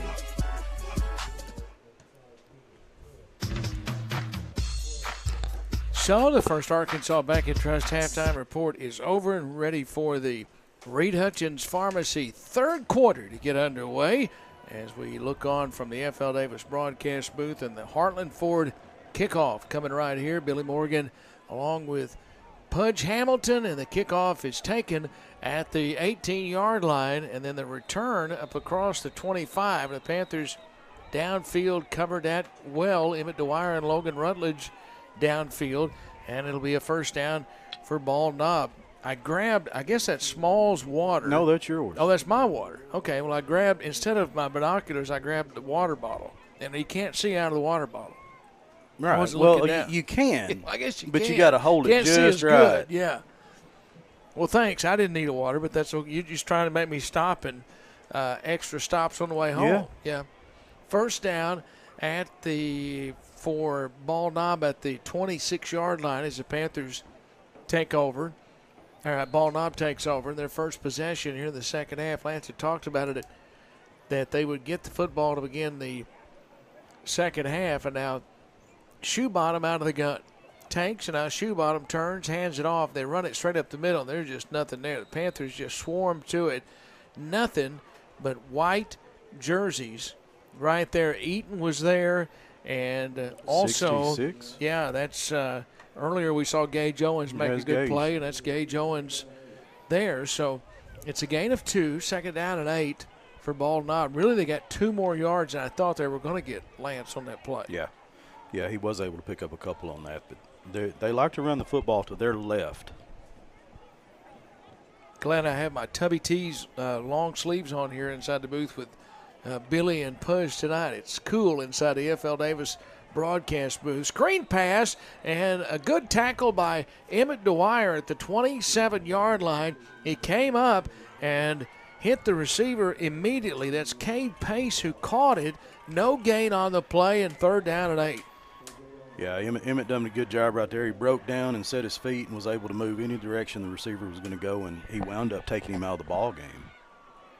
So it's third down and 8. The receiver Pace does come out. 2 receivers to the right. 10:40 left in the Reed Hutchins Pharmacy third quarter. And now shotgun formation for Shoe Bottom. Now Shoe Bottom drops, and now guess what? There's a Cowboy Chevrolet penalty flag that is down. False start penalty against Ball Knob. Philip Seaton's down to the sideline with marktime.com, and he sent us the statistics from the first half on penalties. And the Panthers, 7 penalties for 80 yards. Ball Knob, 3 penalties, 25 yards there in that first half. Bill, if we had a couple of bucks for every penalty flag thrown, we could stop at Mazzio's and eat on the way home. There you go. Third down and about 13, open field to the right.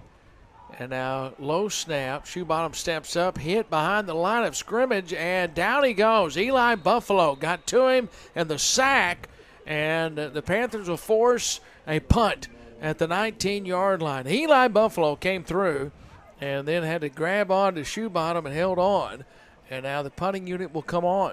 That's actually the first time I think I've seen him hit in the backfield like that and the defender actually be able to hang on. Yeah, first man get him down. Yeah.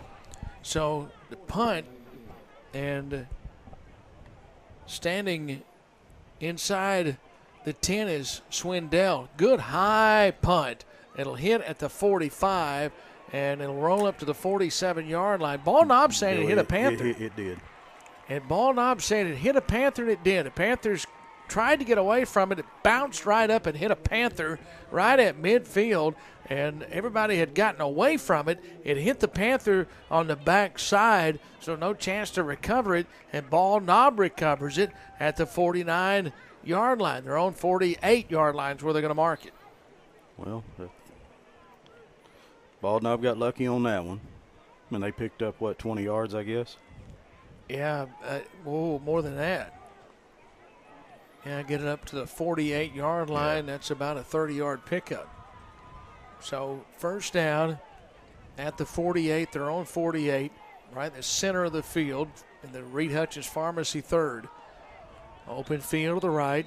Shoebottom looks into the boundary, now timeout. Heartland Ford timeout on the field, so we will take it. Panthers lead 28-6, 9:19 left in the Reed Hutchins Pharmacy third quarter. We pause for 30 seconds on your hometown station, 101.9 The Lake.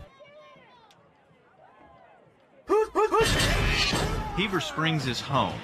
Home for Panthers football and home to us, the agents of Cry Like Brock Real Estate. When you're ready to buy your home, turn to an experienced local agent to be your guide. We handle real estate transactions every day, and we can help you navigate the home buying process with confidence.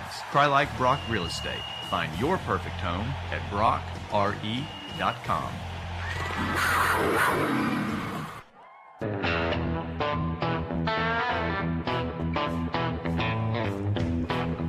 9:19 left. Reed Hutchins Pharmacy third quarter. You'll see our friends at Reed Hutchins Pharmacy, Spence, Blake, and everyone down there. It is first down, and they're going to give it up the middle and take it to the 48-yard line of Heber Springs. And there's another Cowboy Chevrolet GMC penalty flag that comes in after the play. The umpire threw it. He saw something after the play was over. One of the Panthers was clapping, so hopefully it's against the Bulldogs. It was a late flag. If it's a dead ball, a sportsmanlike penalty against Ball Knob. So march them back. Hey, Reed Hutchins Pharmacy provides personalized pharmaceutical care to the Greers Ferry Lake area. They offer vaccines, compounding, individualized prescription packaging, and more. Take advantage of their convenient drive-through or free delivery in the Heber Springs area. Go Panthers from Spence, Blake, and everyone at Reed Hutchins Pharmacy. Hey, Spence, text me next week and remind me to get a certain vaccine. Remember, there's one vaccine that I've been wanting to get because you and I are over 50. Yeah. And I still haven't gotten it. Well, you need to. Yeah. I'm getting the flu shot next week, too. I'll see Spence for that next week. Second down and long right here at the 37 for Ball Knob. And now here is Shoebottom stepping up now, rolling to the right. Now he's directing traffic, wants to run. He wanted to throw it, but now he has to run. And he's going to be forced out of bounds on the far boundary. It depends on where did they say that he stepped out of bounds at. And they're going to mark it at about the 40. So it'll be only about a 2-yard pickup. So now it's third down and long. 9 minutes left here in the Reed Hutchins Pharmacy third. So just 3 minutes have expired. Good coverage by the Panthers right there. And, of course, he was flushed out of the pocket, and he didn't have anywhere to throw it. It's homecoming night here in Ball Knob. I think that's the homecoming queen that's down there on the sideline in her tennis shoes and with the camera down about the 35-yard line. Third down and about 20. And now looking to throw here, screen pass to the near side, complete at the 40, 45, and to midfield. And then Eli Buffalo with the tackle at the 49-yard line. Now they're scrambling after that's over as well, making sure they get everybody separated. And it's a +2 from the original line of scrimmage, so it should be 4th down and 8. Well, Here for Ball Knob. We'll see what happens on that. That time they ran that screen, they got a blocker out there in front of Dwyer, and he couldn't get to the receiver right after he caught it. Little wide receiver screen. Yeah. Well, the homecoming queen is doing double duty tonight. She's wearing her crown, and now she has a big camera and taking some photos. Normally the homecoming queen gets her photo taken on homecoming night, but she's taking photos there on the sideline. So good to see that. 4th down, and there's a penalty flag, delay of game penalty. It would have been 4th and 7, but the Cowboy Chevrolet penalty flag that comes in, delay of game penalty. If they were seriously thinking about going for it on 4th down and 7, that's a huge penalty right there. That's one of those mental penalties that just gets away from you. I think they're going to, all right. There for a moment, I thought they were going to wave it off. Well, I thought it was a quick play clock. And I think that's what big guy over here on the sideline was trying to motion. It didn't feel like a dead ball delay of game time, but it works out that way. So now they are going to go for it. It's 4th and 12, and Shoebottom standing at his own 47. Panthers are up 28-6, third quarter. And now Shoebottom chase. Shoebottom's going to run for a first down. He got it to the 40-yard line and bumped out of bounds inside the 40 down to the 37-yard line. He has been much more dangerous, without a doubt, with his legs than his arm. Absolutely. Tonight.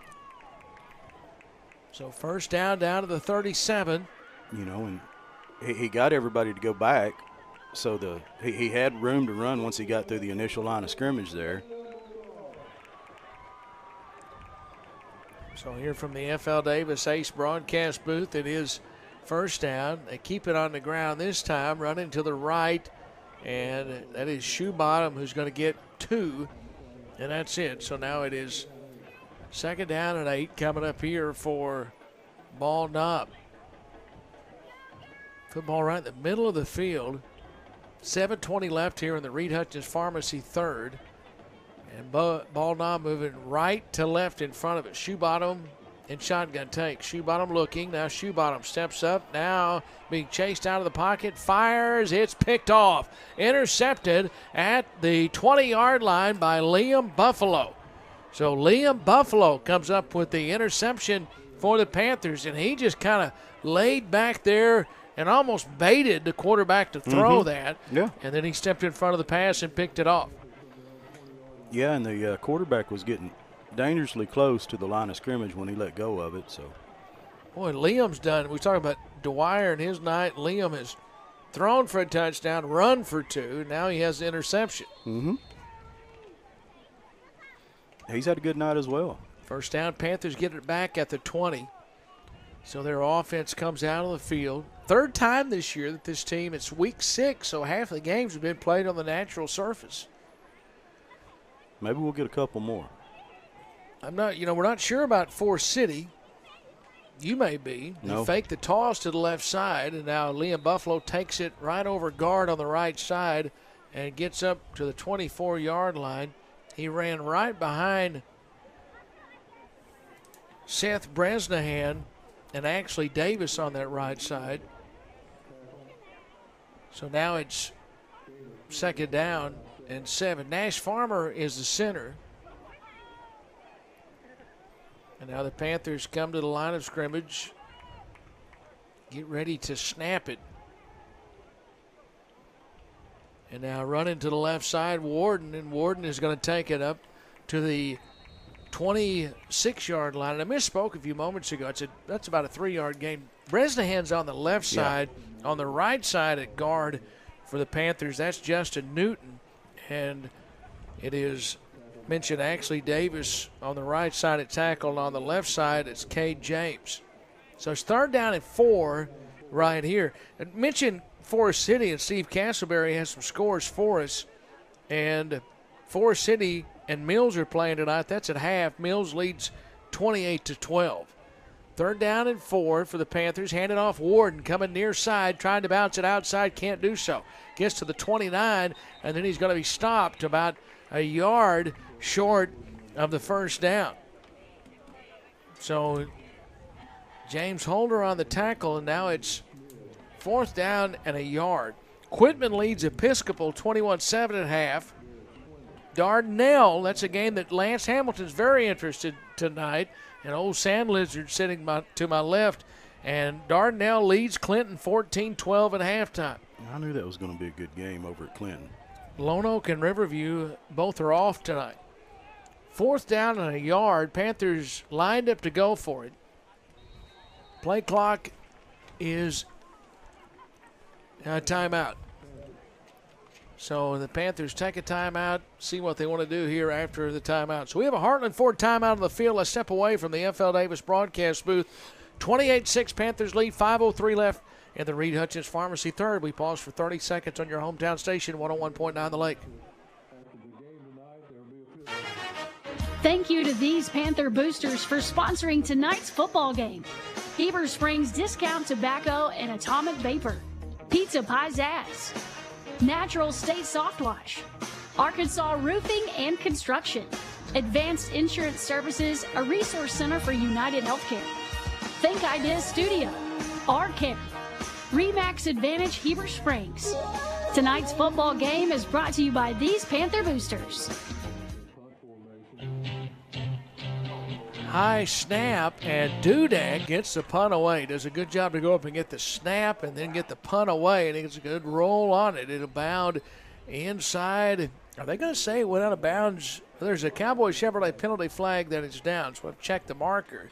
And I'm not sure, did they run into Dudak? We'll see where this penalty flag is thrown, or is there a hold? We'll have to wait and see. It was 4th down and a yard. Panthers decided to punt it after the timeout as we look on from the FL Davis broadcast booth. Reed Hutchins Pharmacy, 3rd quarter.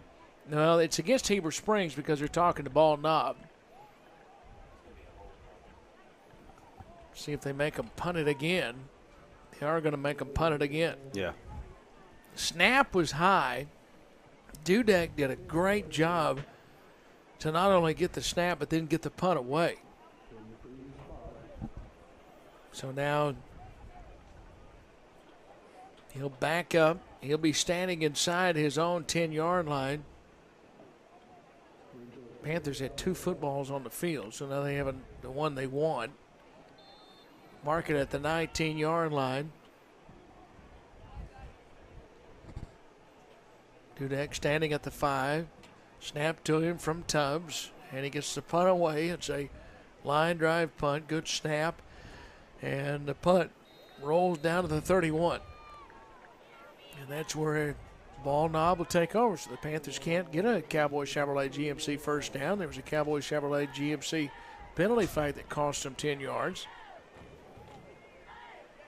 Yeah. That winds up being a 46-yard punt. Which turned out better than the first one. It did, yeah. 46-yard punt down to the 31-yard line. So now Ball Knob will take over. 4:49 left here in the Reed Hutchins Pharmacy third. No scoring so far here in the third. Open field to the left, 2 receivers to the left. And now Shoebottom takes out of the gun. Now Shoebottom looking, rolls right, nobody's open. Now he fires, he finds a man at the 38-yard line and across the 40-yard line to the 42-yard line. And Eaton made the tackle after the completion there, and he showed good patience there and hit Cade Pace for a first down. He done a really good job right there. And the offensive line held up for him. They did. And but he looks really good when he's running the football, but that time he did make a good pass. First down at the 42, showing blitz. And now Shoebottom takes, hand it off up the middle and going nowhere. Maybe a yard, and that'll be it. Tidwell and Jones on the tackle. Short gain. 2nd down and 9 coming up here. 4 minutes left in the Reed Hutchins Pharmacy third. We'll see. We'll see. Panthers doing okay so far. So open field to the left. And now Shoebottom rolls left. Shoebottom stops. Now Shoebottom steps up in the pocket. Now rolls back to the right. Shoebottom throwing downfield on the right side. Incomplete. Broken up at the last moment there by Tanner Graham, who broke it up. And now it's 3rd down and 9. Wow. Glad Tanner Graham had a little bit of foot speed on him, was able to catch up to that. Because the receiver was wide open there for a little bit. Yeah, he got over there and was able to get there just in time to break that up. So now it is 3rd down and 9. And now play fake, and now he's going to be sacked. Behind the line of scrimmage, Eli Buffalo may not get credit for the tackle, but he was the first one to get to him. And then Elijah Jones and Caleb Card came up and knocked him down. It's a loss of 4. Now it's 4th down and 13. And it looked like he almost lost the football. Yeah, like he bobbled it. That was a great play by the defense right there. They had him stacked up there. So 4th down, 13, 3:03 left in the Reed Hutchins Pharmacy 3rd. Trying and for a now fake. Fake around the right side, and Ball Knob is not going to get it.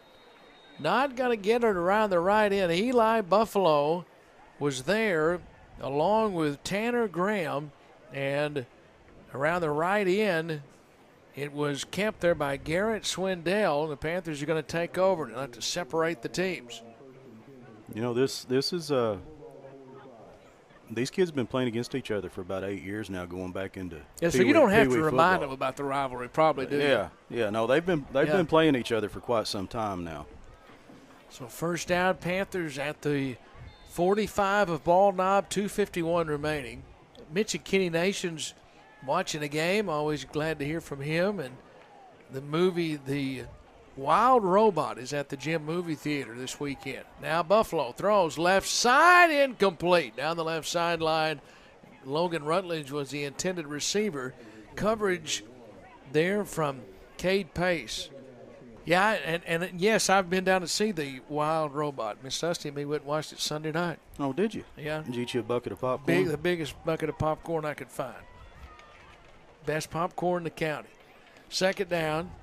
For the best popcorn you can find, period. You need to go to F.L. Davis and get you an empty 5-gallon bucket yeah, to that's take true. down there. Yeah. Wade and Kenny are always comparing their popcorns. Yeah. And now here is the give down to the 40-yard line. Boy, they are getting after each other after the play is over, and that's Leah Buffalo kept it that time.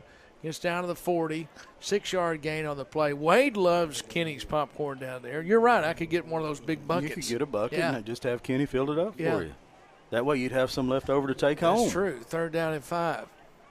Miss Dusty thinks that I think that I can't take any home. I feel like I've got to empty the bucket while I'm there. 3rd down and 5 at the 40. And now rolling right, Buffalo looking. Buffalo throwing, center of the field, and it's caught. Touchdown Panthers. Emmett Dwyer with his 2nd touchdown of the night, his first receiving touchdown of the night. And Liam Buffalo finds him and hits him from 40 yards out. It's Buffalo's 2nd touchdown pass of the night. It's his 4th overall touchdown of the night. And the Panthers now lead 34-6 with 2:01 left in the Reed Hutchins Pharmacy 3rd quarter. That was a nice catch by Dwyer. He was in traffic. Extra point is up, and the extra point is good from Braden Biggs. So we have a Heartland Ford timeout on the field. Panthers lead it now 35-6 as we step away from the F.L. Davis broadcast booth from Ball Knob. 2:01 remaining in the Reed Hutchins Pharmacy 3rd. We'll take a 30-second timeout. Panthers lead on your hometown station, 101.9 The Lake. Does your pain stop you from living your life? Go see the great staff at Ivy Physical Therapy on South 7th Street in Heber Springs. They provide a variety of treatments to improve the quality of your life, including strength and balance training, pain reduction, and improving neuropathy. They also have a 24-hour gym available free to active patients or for membership to the public. Choose Ivy Physical Therapy for your physical and speech therapy services. Ivy Physical Therapy proudly supports all of the Lake area community.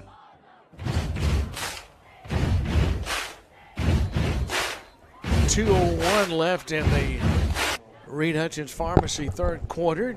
Billy Morgan, Lance Hamilton, Billy Smallwood, Riley Mays, and our producer-engineer on radio is Rick Hobgood tonight from the FL Davis broadcast booth.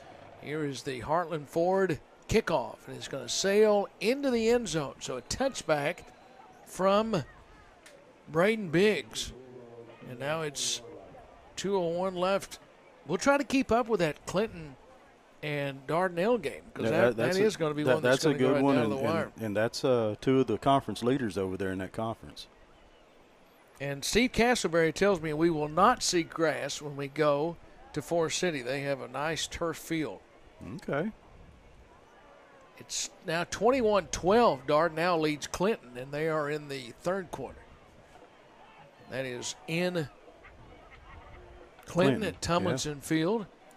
So now from the 20-yard line, ball knob stepping up, shoe bottom. Now he's going to run the football across the 30-yard line. He's going to be dragged down. Eaton was able to get to him and drag him down. And I beg your pardon, it's Tidwell. Tidwell dragged him down. And so it is a first down, though, up across the 30-yard line of the 32. 1:45 left here in the Reed Hutchins Pharmacy third. Boy, just when you think you got him bottled up back there, he appears out of nowhere. Yeah. Yeah, he's a good football player, no doubt about it. So first down at the 32, really the 33. And right in the center of the field. And now shoe bottom takes, gives here. Now he's hit at the line of scrimmage. Maybe before he got to it, it dropped there. That was Eaton that got to him and dropped him. He's going to lose a yard on the play, and it'll be second down and 11. Well, the defense is playing really well tonight. They've had a couple of hiccups here and there, but other than that, they've actually played a really good game. And this is a fiery game between, up there in the middle in the trenches. Yeah. Second and 11. Shoe bottom in shotgun takes. Drops straight back. Looks left, now right. Now throws right. And a diving attempt, but it's incomplete. Tidwell had, I beg your pardon, that's Carter Julian. Had great coverage and was able to prevent that pass from being complete. It was intended for Jaden Kuhn, and now it's third down and 11. I've noticed that Bald Knob's been watching tape on Tidwell because they've got two guys that are in front of him to keep him from getting into the backfield. So now second down. They've got a 2 on there, but Lance, this is third down. There was an incompletion. There was a run. They've got the down marker wrong. It's right on the scoreboard. Now they've changed the down marker on the field. So now throw it left side, and Dwyer almost had his third interception. He broke it up, and he would have went for 6 again. Yeah. As he broke that up. And what I was worried about there is I know the scoreboard had it at 3, but what matters is the down marker down there on the field. Yeah, but the officials also got it on their fingers. Okay. Well, remember Missouri, Colorado? Sometimes it doesn't always work out.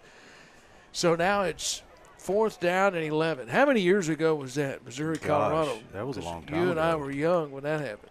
What was that, 90? I was thinking maybe, either early 90s or late 80s. So now here's a short punt.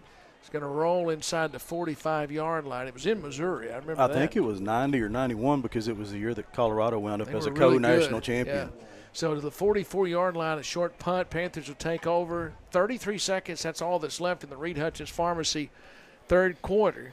So it'll be the Panther offense that can come back out on the field. Let's see if they can get more points on the board, up 35-6. If they could get more points on the board, they could get some guys out, put some other kids in. Yeah.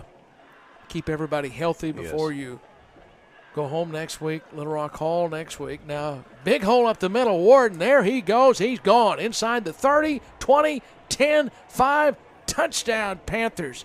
56 yards. Weston Warden busted it right up the middle, and the Panthers have busted it wide open with 23 seconds remaining and now lead it 41-6 in the Reed Hutchins Pharmacy third quarter. Great run by Weston Warden right there. Well, you said if you can get a points out here, maybe you can get some guys and keep everybody healthy, and they get the points, and now they're up 35. And the extra point is up, and the extra point is no good. It hit the left upright, so it's no good. And that ball knob didn't convert because it is a 35-point game. So we have a Heartland Ford timeout on the field here in the Reed Hutchins Pharmacy third quarter. We step away from the FL Davis broadcast booth, take a 30-second timeout. Panthers are up 41-6, 23 seconds left in the third on your hometown station, 101.9 The Lake.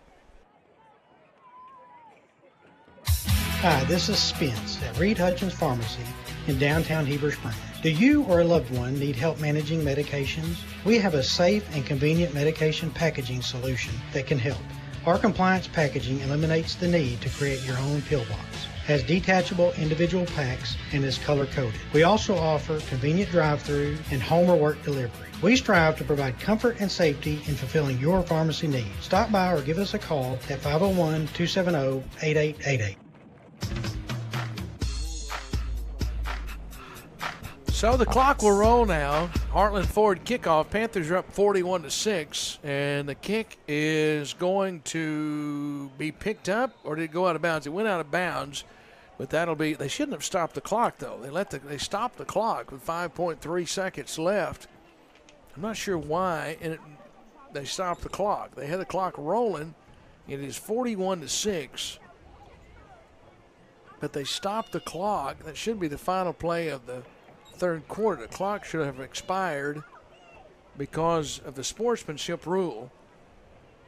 But regardless, ball knob's going to have it. It looks like ball knob's going to run one play. It should restart it. The clock should start going. Yeah, it should go now. Yeah, and the official's saying, hey, please run the clock, and that's going to be all for the Reed Hutchins Pharmacy third quarter. So we'll come back with the fourth. Panthers in control, 41-6 on the road tonight in Ball Knob. As we have a Heartland Ford timeout, we step away from the FL Davis broadcast booth, and we'll take a 60-second timeout on your hometown station, 101.9 The Lake. With hundreds of vehicles in stock across 6 brands, your next ride is waiting for you at Red River Auto Group. We know that the road ahead is important. Whether it's your daily drive or your next big adventure, the right vehicle makes all the difference. From the reliability of a Toyota to the strength of a Ram truck, we offer vehicles built to last with options for every lifestyle. State-of-the-art technology, unbeatable performance, and the comfort you deserve. It's all waiting for you at Red River. Visit us online at redriverauto.com. Hello, this is Pastor Matt Bassford at First Baptist Church. We are located 2 blocks north of the courthouse in beautiful downtown Heber Springs. We know that the Lord is for us, not against us. Because we know that, we at First Baptist Church are for you. We are for Heber Springs. We are for Heber Springs schools. We are for Cleveland County. We are for your children. We are for your family. Please join us Sunday at 9:15 for Sunday school and worship at 10:30, or Wednesday night at 5 o'clock. We are for you. Go Panthers. So fourth quarter we go. Super Splash Car Wash fourth quarter, and Ball Knob will keep it on the ground, run it across the 40 up to the 42-yard line. And Eli Buffalo on the tackle for the Panthers. Carry right there by Jaden Kuhn. Super Splash Car Wash fourth quarter. Gain of 6, second down and 4. 11:24 remaining. We'll be at home next week for Little Rock Hall.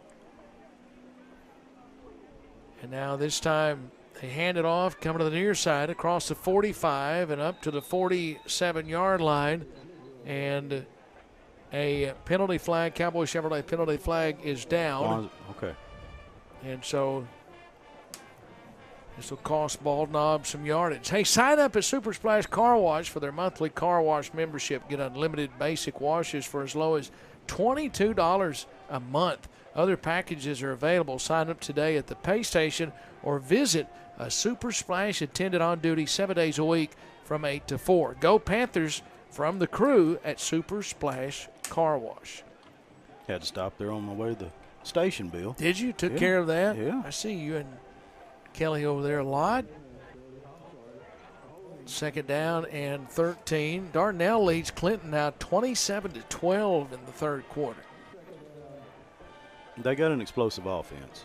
Football's at the 32 on the near hash. 10-15 left here in the Super Splash Car Wash fourth. Shoebottom drops back, now rolls left on second and 13. Vincent chasing him. He fires, and this is going to be ruled incomplete at the 39-yard line. It was intended for Jansen Pellegrin. Great coverage by Logan Rutledge. Rutledge has caught a touchdown pass. Mm-hmm. Vincent goes out of the game. Now it's third down and 13, 9:46 in counting here in the Super Splash Car Wash fourth quarter. And the Panthers trying to keep Bald Knob from getting another first down. Panthers got off to a quick start and never looked back. Third down, 13, and low snap. Good pickup there by Shoebottom, and now he fires incomplete. He had pressure on him, and he was dropped by Carter Julian. That was a great pickup, and he did that very smoothly to his left. He was on the grass surface, but Julian was on top of him before he could throw it, and he just had to get rid of it. Yeah, Julian came in with a delayed blitz and was able to get back there on him. That's another senior that we're going to miss. Mm-hmm. We have some seniors on this team that we've watched fly around, and it doesn't seem like they're seniors, but Carter is a senior. So it's fourth down and 13. Tidwell's got to come out. So coming into the game, I hope somebody will text me and tell me Carter's not a senior. I was thinking he was a junior, but I've got him listed as a senior. Yeah. He and Liam. Dice Young comes in. So now it's fourth down and 13. High snap, and they will get the punt away. The punter was very patient there, Swindell. Mm-hmm. He let a man go flying right by him, or it would have been blocked. But he was able to keep his composure and get the punt away. It's going to be down inside the 25-yard line. So, in fact, right at the 25. Now the Panthers will send their offense out, up 41-6, 8:36 left in the Super Splash Car Wash fourth. Clock, for some reason, is not running. It's 41-6. Now the clock restarts. And rolling again. They mark it officially at the 24-yard line. So the Panthers will send their offense out, and Liam Buffalo will bring Warden out with him. And now Buffalo takes, fires left side. This is complete to Dudek, and then Dudek will run it up the field across the 25-yard line up to the 27-yard line. Short gain on the play. And now second down. They mark it at the 27, so should be about a 3-yard gain on the play. They haven't moved the sticks yet. Now they will. Second down and 7. See if the Panthers can get some Cowboys Chevrolet GMC first downs and run the clock out. Dwyer around the right end. Dwyer across the 40, 45, midfield, right sideline 40, 35, 30, inside the 20, and dragged down at the 17-yard line. Touchdown saving tackle there by Dakota Shoebottom, but there is a Cowboys Chevrolet penalty flag down on the field. It'll bring this back. Nice. Back at the 30. That was a nice run, too. That was a good run, good-looking play, but without the penalty. But there is a Cowboy Chevrolet GMC penalty flag down. Good news is you're up 41-6, and the clock is rolling. It is running. So it's a blindside block against the Panthers is the ruling. So Little Rock Hall next week, 7 o'clock kickoff. We'll have the Hootens pregame show at 6:15. 6:45 we'll have the visit with Panther Talk with Coach Caleb Carmichael, brought to you by First Arkansas Bank and Trust, and then Lance and I will join you from the FL Davis broadcast booth at home. We're always happy to be at home, and we'll be at home next Friday night. That's right. To watch a good one.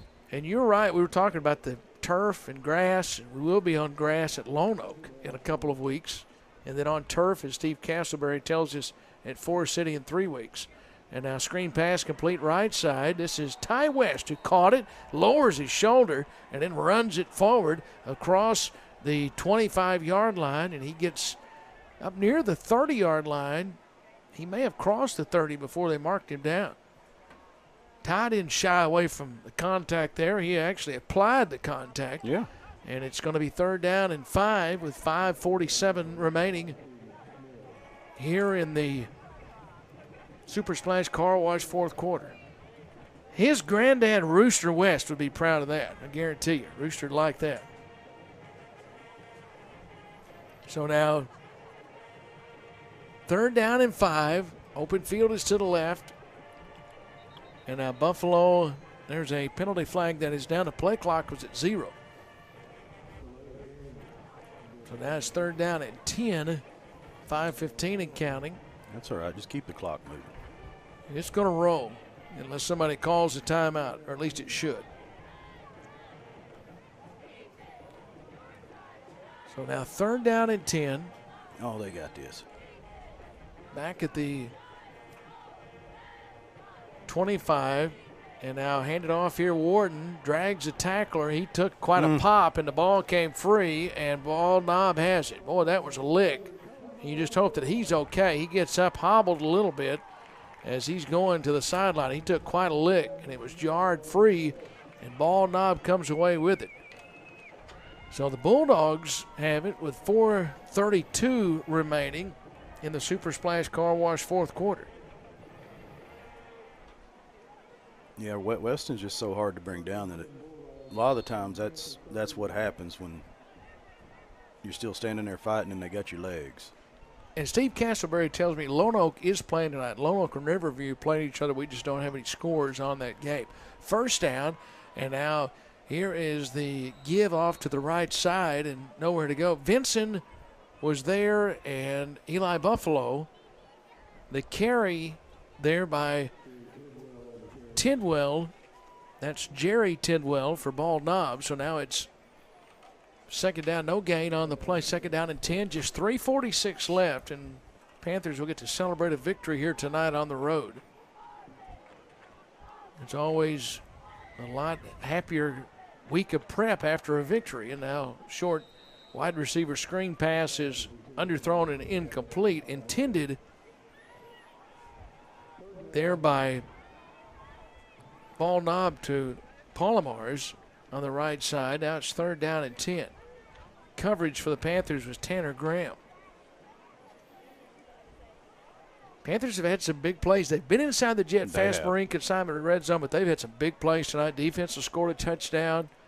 3rd down from the 32 for Ball Knob. 3:03 left in the Super Splash Car Wash 4th, and sack Eli Buffalo. That's his 2nd sack.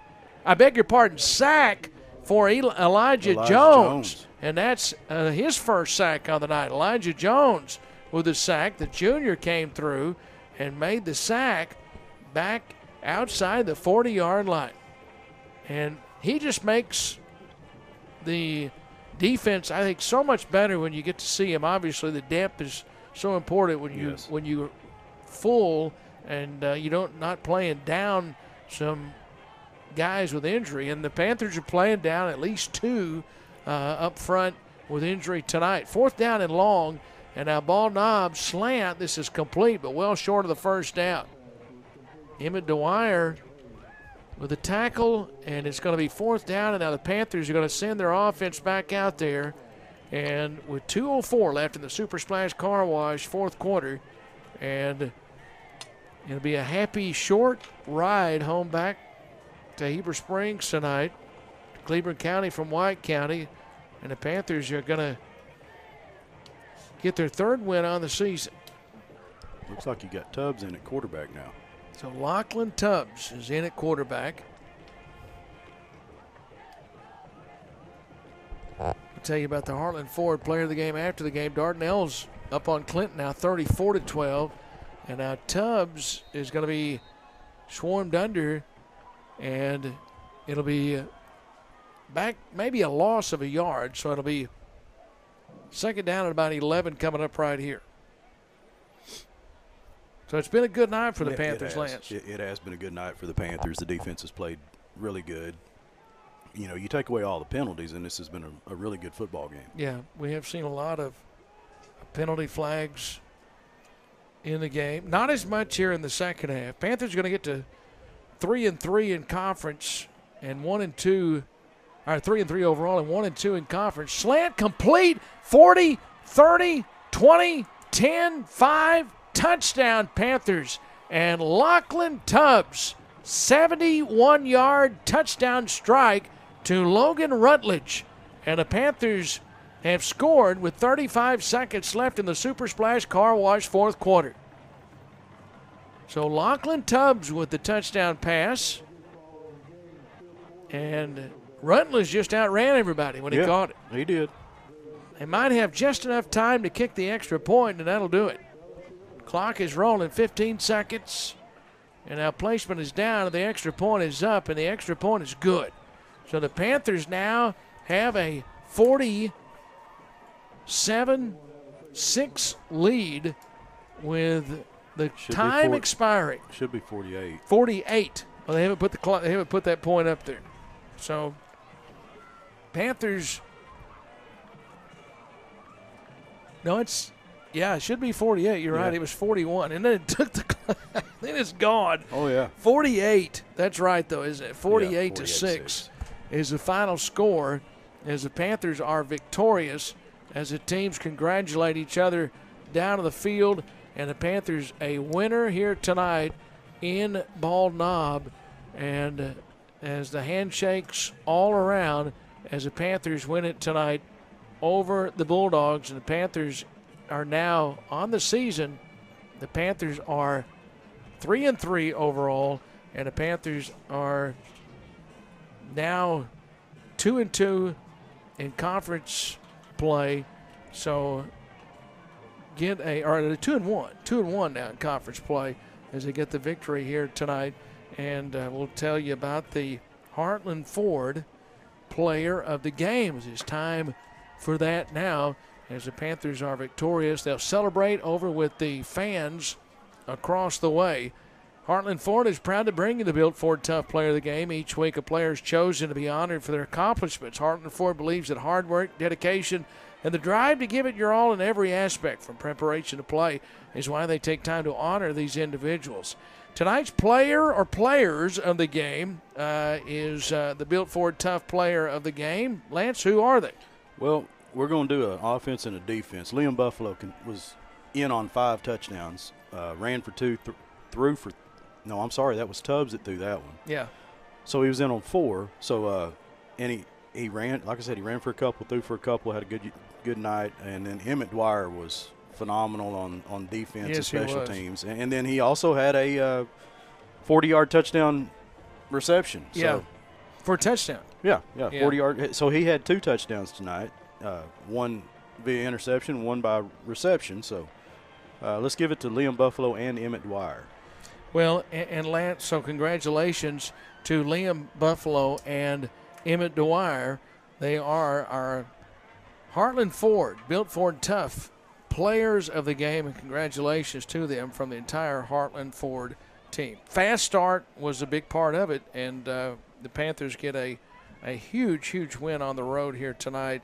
And, again, the start was a big part of it. It was. They did get off quick, had those 2 scores in the first quarter, 9:50 and 7:34 left to go in those. And then they scored again in the second quarter.